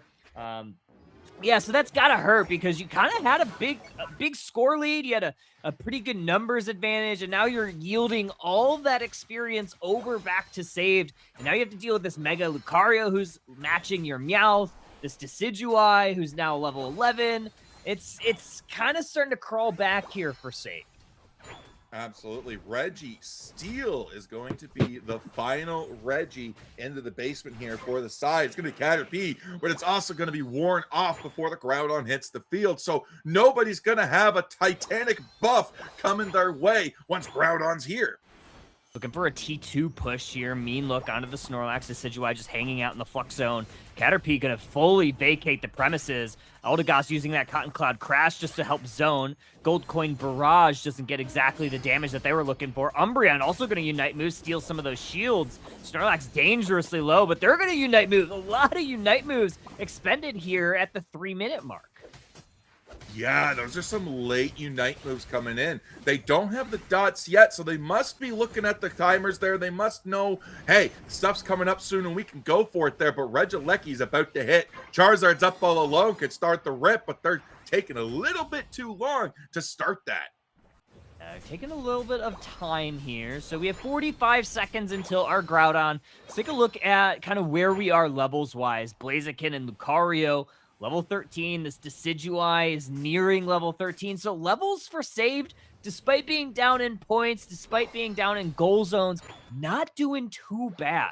Umbreon probably going to try to farm up that Unite move. We're also going to get this Regieleki to have a little bit of space for save to, capture those wild Pokemon on their side of the map. There's all those Indeedis on the top side. There's all those Indeedis on the bottom side. They're going to try to maybe clear some of those out before, honestly, getting set up for this Groudon. They could take some pretty aggressive positioning here. 3 Unite moves missing for the side of Caterpie. Eldegoss, Meowth, Umbreon, and the Charizard make that 4. Only the Machamp has it. That is not good. Umbreon ticks in, and so does Meowth, so they're almost there. But the rip on Groudon has begun. Mega Lucario's there. The ring's unbound on Hoopa. Enters the fray. Blaziken set up for the overheat too soon. Meowth grabs the tier secure, and instantly 3 down. Decidueye, Snorlax in a dream, but it's not going to be enough as the points for Caterpie are starting to come through. That's huge. Honestly, they zoned out the damage securers on saved, and they just full sended that Groudon. I loved that play. You took Charizard Unite move and kind of like added a little bit of a layer of distraction on there. And by the time that it landed, I mean, that Groudon was nearly gone. There's still a minute, though, here, Hyde. I mean, if you yield up some of these shields or these Groudon buffs over 2 saved, there's still a chance. Yeah, Arg is playing very aggressively when they really don't need to. Umbreon trying to put the Hundo Burger in, and this is it. This is the buff that they need. Was able to be taken down really quick. Onto the Decidueye, though, but sometimes one is all you need. That because it's not just a score increase buff, it is also an attack buff. So that is a huge damage buff for the side of the Decidueye, which is going to be your main backline damage. Decidueye is going to line up a snipe shot. Sorry, his Spirit Shackle. But instead, 36 points. Actually, 38 is going to be the one that they choose. They're going to choose to allow Lucario to score safely because you still have this buff. Bunch of points deposited on the backside. Machamp dangerously low, but there's that barrage blow. Unite move from Charizard. Going to set the stage. 2 members of Save go down immediately, and that should do it. Triple KO. Caterpie going to go on to a game 3. The quintuple kill, the 5 KO streak, the Penta has struck again. And I'll tell you right now, this Charizard has shown us exactly why it needs to remain banned. Ban it. Ban it. Ban it forever. Honestly, ban it forever. I don't know. That Pokemon's crazy. Get it gone. Get it out of here. Get it out of here. I don't want it in my face, Sky Ruins. Sorry, not EX Pokemon, the Mega Pokemon. We don't need that here anymore. This is, again, this is so overly, baby EX. Yeah. 10 KOs, though, going to be rounding out for Arg. Meanwhile, Saved, struggling to find them. We have Comfey, E-Girl, and Ombu able to get 6 apiece. Nico only 2, but not a lot compared to the last game. Caterpie looked fantastic. Last time against Ignorance last week, they, I believe, fell just short against them in the last round of the evening. And now they are certainly, looking to try to be crowned your champion. Yeah, we're finally at that point there as well. The last game of the night to decide who's going to win this round of Underdunks. And that's an exciting position to be in. This is exactly what you need to be, so. Gamma? What in the actual heck, man? Okay. Gamma. Oh? Gamma. 100 gifted subs from Gamma. Thank you, my friend. I appreciate you more than you could ever know. Yeah, I am in. Yeah, I am in awe and shock, and I very much appreciate that. Thank you, Gamma.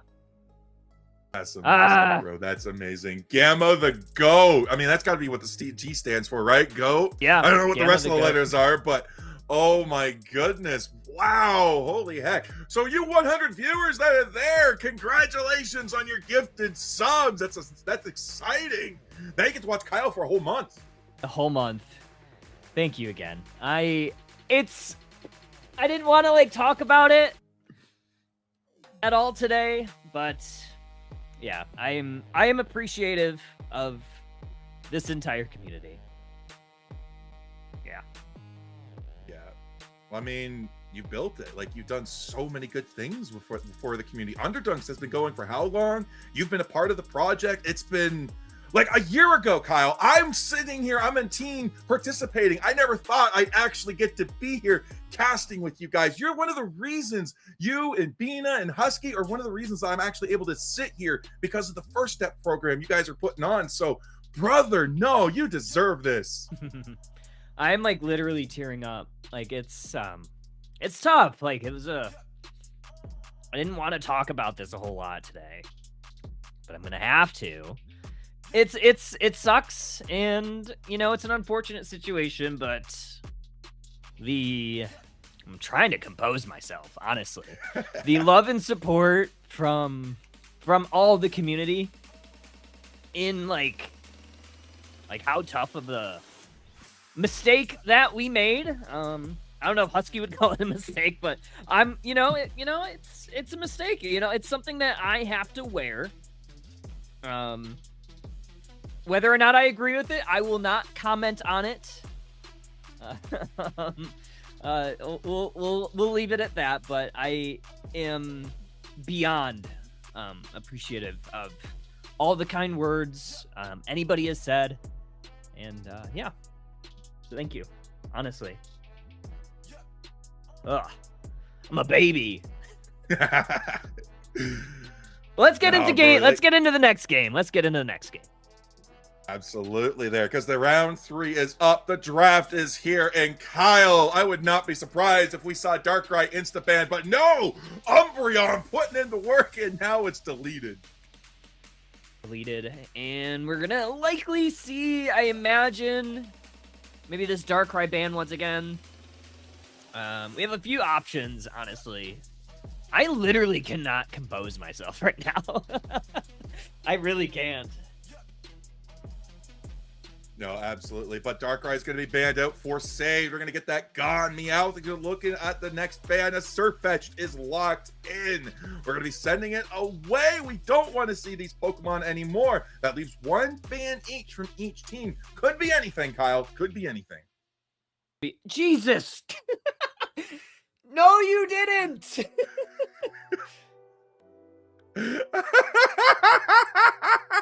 Gamma strikes again! You cannot say that was a misclick. You are such a jerk. Holy. We have a game to cast. Like, how am I supposed to cast a game right now? Like, how am I supposed to cast a game of Pokemon Unite right now? Whimsically and in tears. That's all you gotta do, because we're gonna see some Mega Lucario, we're gonna see some Mimikyu, we're gonna see Sableye banned again. Kyle, they hate this little guy. They really do. I mean, when there's a good Sableye on the opposing team, I also want to ban it every time. And Charles is a menace on that Pokemon. So, like, yeah, I get it. Like, ban it every time, honestly. You know what? It is supporter roulette. Amba is going to be bringing back the Mega Charizard now for the side of Saved. We don't want to see this guy again. So Saved is going to be locking it in. And Charles, coming back with a Blissey. They locked in with Sableye, then they went Hoopa. By now, Cocodrilo says, you know what, that's up, I'm gonna take it too. And Charles says, I got a Blissey I gotta show off. Oh yeah, Blissey and Charizard, that's gonna go sicko mode. And honestly, if they lock in this Garchomp too, I would be shocked if they don't, because like Blissey is such a good enabler of Garchomp, because like Garchomp thrives when you can, infinitely chain your boosted auto, and when you aren't really able to get stunned because of a safeguard, Garchomp's just so good. And it's, oh yeah, you got the rapid fire scarf on, and then you got that Unite move from Blissey. You have a lot of brawling, and I don't know what you do if you're Caterpie. I think you have to go with that Slowbro if you're Asmat, and obviously he locked it up, so that's going to be able to at least lock down one target. You do have the Lucario, though, so hopefully the team fight will go exactly as Caterpie wants, but it's going to be tough. With how devastating the Charizard Y was last game, I really was expecting the Sableye to at least be allowed through, take that on there, because you can deal with a Sableye. You can make it a non-issue, but the Charizard Y, with its powerful Unite move, sure, you could lock down the Garchomp with a Slowbro, but Charizard could just come in and just say, nope, you're going to completely undo that, you don't get refunded, and now my Garchomp is free! Garchomp is free, yeah. Yeah, you got the Inteleon, so, I'm trying to think, like, what you go if you're Inteleon here. Like, I mean, you almost have to go Snipe Shot, but Liquidation is just still really good right now to be able to kind of, like, dash around and maybe dodge some of the abilities. Maybe, like, dodge a Blastoise Surf from here and there, but I don't know, like, Snipe Shot, to me, still seems like the play, especially into, like, the Mewtwo. Absolutely as well. And again, I can't believe like we've seen so many snipers on the board today too, between Inteleon and the Decidueye as well. So snipers are back on the fray. I mean, listen, when they said that this was going to be an attacker patch there, they were not lying. I'm absolutely thrilled to see so many attackers back on the board. Let's get into game number 3, Saved versus Caterpie. Last match of the evening. We are going to take this Squirtle along with the Mewtwo Y down to the bottom path, sending that Gibble Blissey to the top, and we are going to have that Charizard Y in the central area for Saved.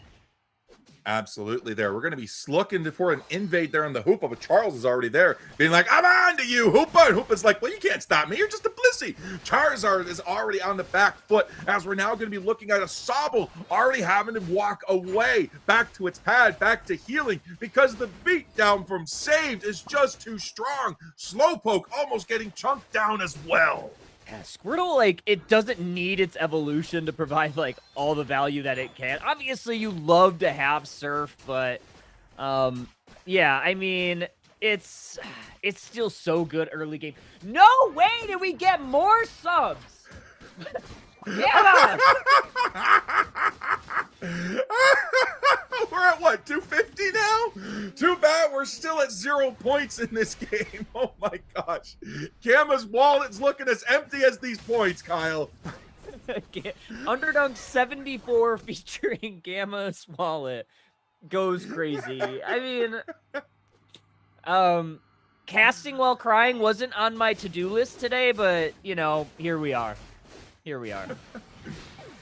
Well, I hope that just shows you the love and support that the game has, you have shown the game, and that the community has come back to showing you, Kyle, because you absolutely deserve it, brother. Because look at this beatdown too, and the Mimikyu getting taken down and sent back home. Saved pressing forward, but good response here. Now we do have the Inteleon. Did see an acrobatic, so I imagine that we are going to go liquidation here. Nice little stun from Hoopa. Caterpie gonna have to retreat though. This Blissey Garchomp, it's still a Gabite, and it is safeguard, so I imagine we are going helping hand. This is looking good. Absolutely. 27-24. We finally got some points back on there, so Gamma's wall is starting to get a little bit refilled there as Blissey's going to go down to the Slowbro. Does go down, and yeah, we do have a Regidrago in the central area. All 5 Pokemon for Caterpie, going to converge on it. Disky looking for it, but doesn't really walk forward. Wise decision. They do get stunned, astonished from the Hoopa, get pressed back with that nice little water gun, or sorry, hydro pump there. 3 members, though, get sent back home with the Hoopa portal. dangerous play right now from the side of Caterpie. They 5-man the bottom, but they send everybody back, like you said, Kyle. Garchomp's eating for free. Level 7, now level 8.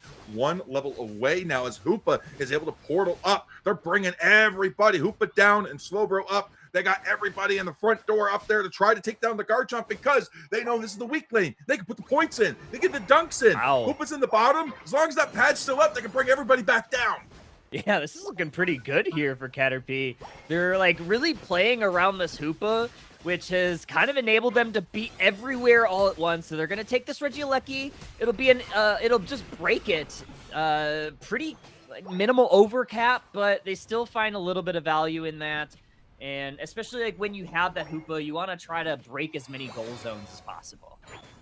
Absolutely, but we're not putting the prioritization on that from the side of Save. T1 pad is already down, but not a single one on the side of Caterpie there. So that is going to be rough to go into because Hoopa's still got the power. Mega Charizard Y comes out. We're finding the Inteleon. Inteleon's able to collect the citrus berries, porting it down as the play with me comes out. Charizard's low HP as Caterpie is back in this match.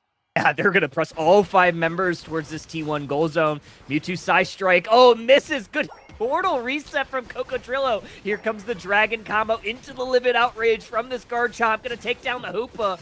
And Mewtwo's going to take down another as a double KO for them. Arg is going to try to retreat on this Inteleon, but this Mewtwo Y in hot pursuit. That's a triple KO. Mimikyu, it's Pirate King, just going to have to watch as this goal zone gets destroyed.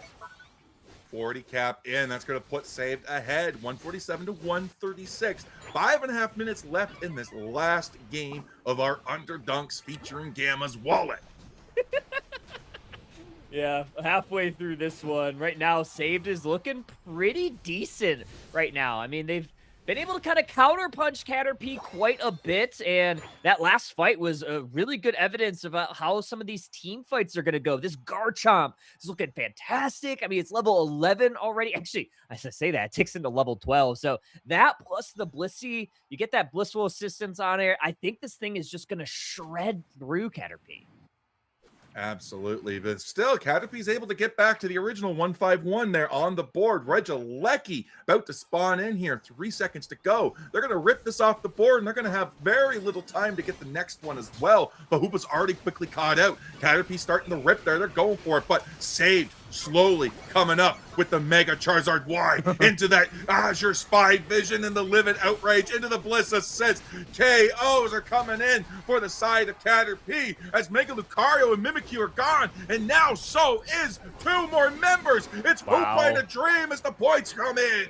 They're just going to let that Regieleki walk. I think right there, the biggest takeaway from that is Charizard was united by the Slowbro. All for naught, it still stays up. It's also going to get a Unite move from Mimikyu. So you have 2 bounded Unite moves for Caterpie that you really have to watch out for as we get into these later stages of the match. I mean, that was a good counterpunch for Caterpie. They certainly needed to find those KOs, and they did. And now they're going to get a little bit of points in. Oh, not able to get the 40.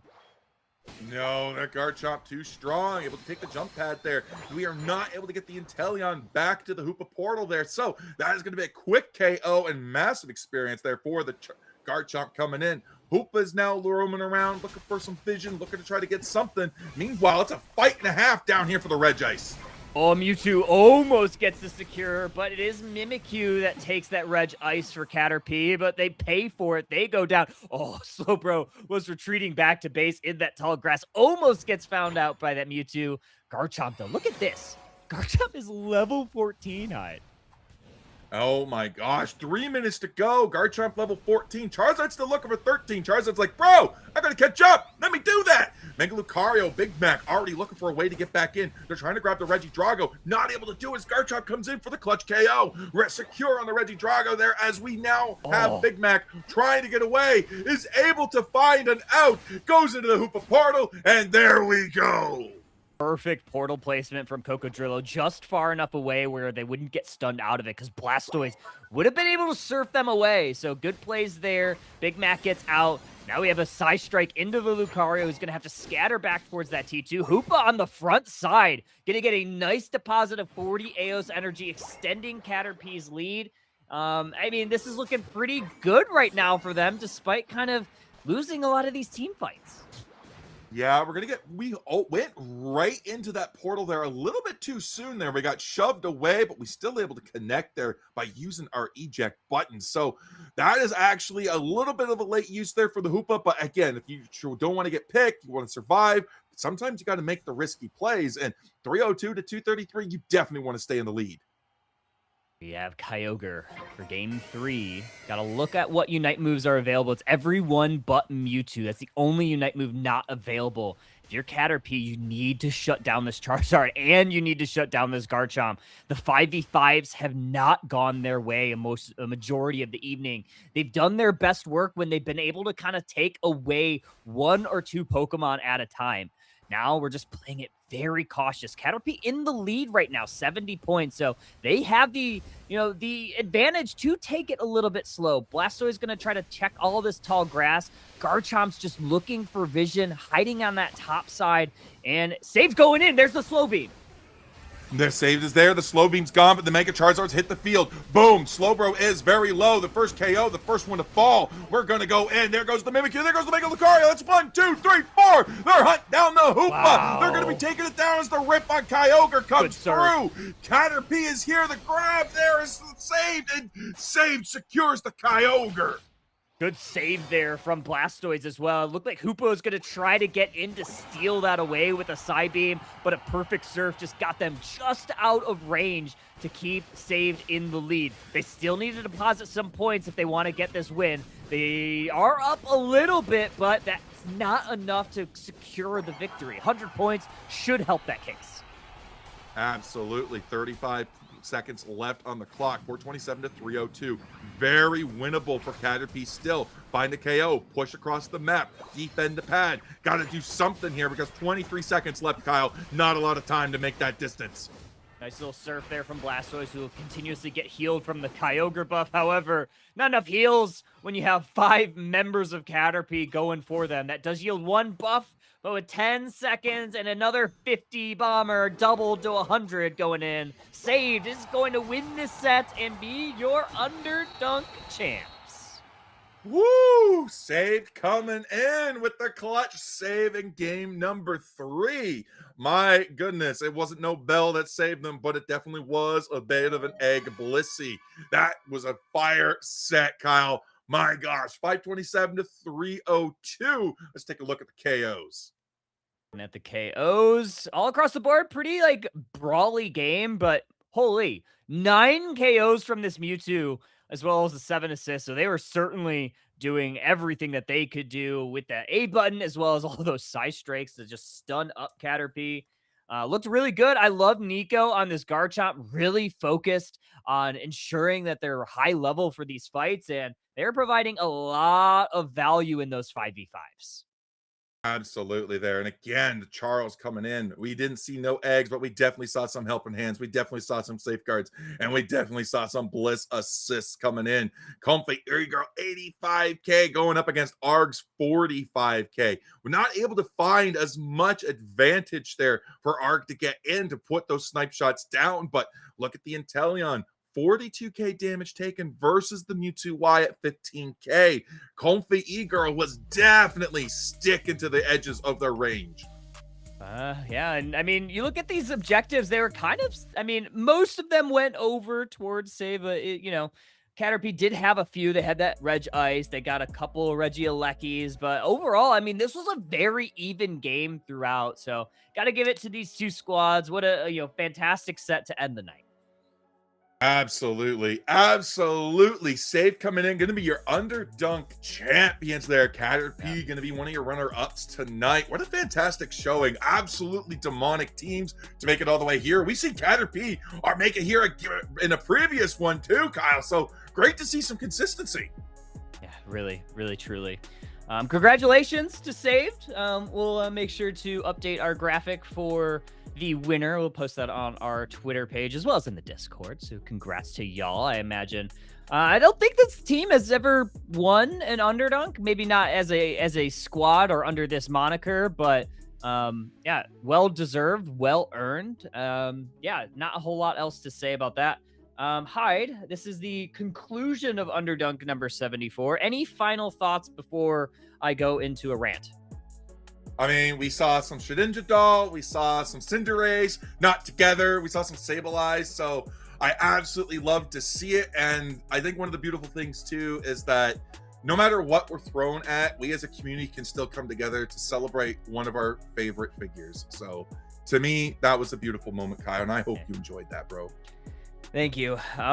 Yeah, I mean, I don't know what else to say, honestly, other than I think I mentioned it on Twitter. I have read all the comments, the good and the bad. Most like 99% good, like 1% troll / bad. And it's overwhelming. And I think all that overwhelmingness, I don't even know if that's a word, certainly was felt tonight. Gamma, obviously, big thank you. I can't say thank you enough. I can't say thank you enough to like Lordy and Bina and Husky, who have just been there through everything. Yeah, this is tough. It's a tough situation. Obviously, we were really excited to cast this weekend. It wasn't made like super public that we were doing it, but we didn't like really hide it. If people asked like if we were casting UCS this year, we were able to tell people. They didn't say we can't tell people, but yeah, very unfortunate situation. Mistakes were made by posting what I posted on Twitter. I haven't like really made that public, but I have shared some of it. I know Husky shared hers. I'm not going to say anything other than, yeah, it was a mistake, and it's something that I have to wear. I should have been a little bit better, nicer. I don't know exactly the word that I'd want to use. But it's, they have their rules and everything, and I have to abide by them. And clearly I didn't abide by them to their liking, and there were consequences. So those are the consequences. It sucks. I'm heartbroken. I'm sure Husky's heartbroken. I know she would probably express that as well. But I think the silver lining in all of it is just the love that I felt from the community. It's like, yeah, it's tough. So I don't like crying. I've been crying a lot. Full disclosure there. It's been a tough week. I think I mentioned on, if you've been in stream before, like I also got laid off from my real job like 2 weeks ago. So it's like, it's been a pretty tough 2 weeks for old Kyle here. But it's, we'll rebound. We'll figure it out. Again, like I hope that it's not the end of the road for my casting journey for UCS. And if it is, then it is. Underdunk will live on. We are not giving up on the community until we're blue in the face. So I hope that everybody still loves competing. We love putting on these shows and these tournaments for everybody. Hope that like everybody enjoys playing it. And obviously, like again, like if you don't enjoy always playing in it, please provide us feedback. We're always trying to make things better. Because this community, this tournament is for the community. And we love the community. We love all the players that get to play in this. We love the competitors that get to, show up and show out. And we want to continue like, fostering that environment. So we hope that we can continue doing that. Hopefully we could put on like bigger and better shows. Like we put on an amazing like couple of like really big tournaments. Like we did the Electrode Volleyball with the Unite Mike's channel. We've done a lot of collaborations. We put on the show for Spraggles, I'm not even going to remember exactly what the tournament name was. The over dunk, first and last, crowd on God. I don't remember what all the words were, but like we love doing all that. We hope we could put on more of those. We love these weeklies that we've been able to do. It's an honor to serve this community. And it's an honor. Oh no, you did it again. It's an honor to continue to do this for everybody. Oh my God, you can't do it again. This at 300 homes. Oh, okay. The Make Kyle Break challenge. Yeah. It's tough. Gamma. I love everybody here. I love my community. I love the Underdunk community. Ugh, it sucks. You jerk. You jerk. Yeah. So I appreciate it. I really do. Is Gamma here now? He is. He's in the Discord call. Oh, well, it's the stream can't hear you because I have the audio. Let me see if I can feed it in here somehow. If you want to say anything, let me see if I can feed it. Okay.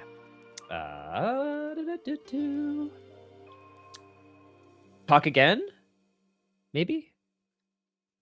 Okay. I have to do it a different way. Un momento. I have to do my OBS thing and get things. Okay, we are in caster in game. And to add audio. Add audio. Bam. Bam. Discord. Bam.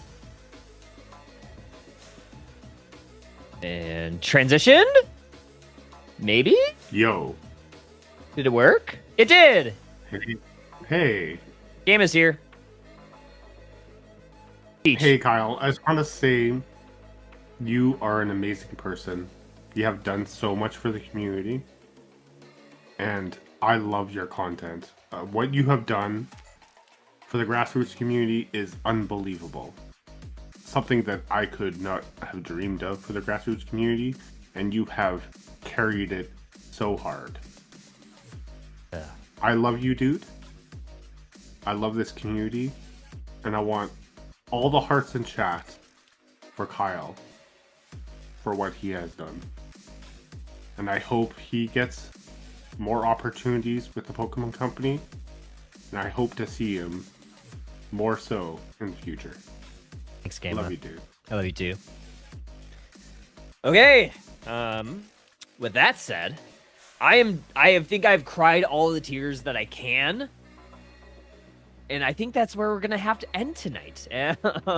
Hide any last thing before we figure out who we're rating?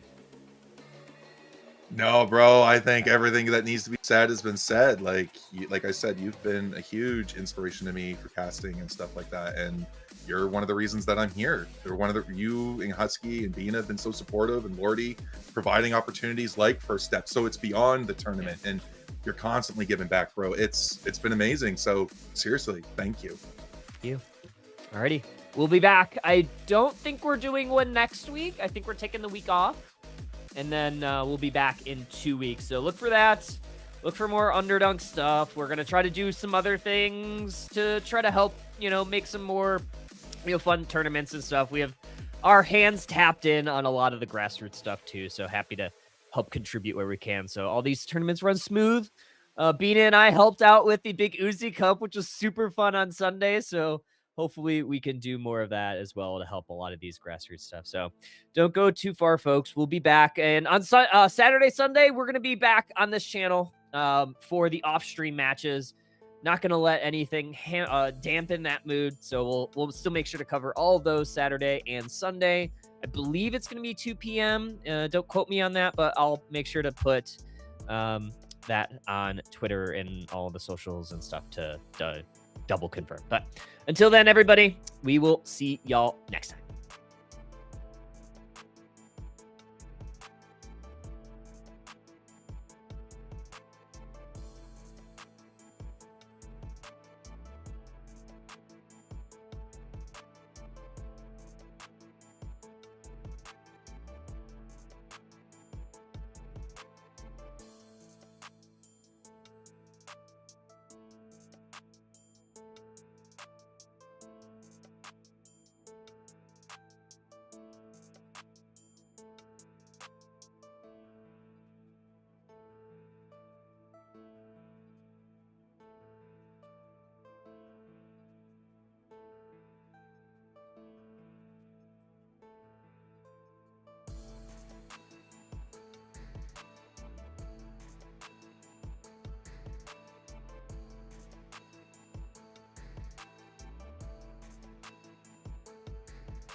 This guy is the double grass emblem guy, by the way.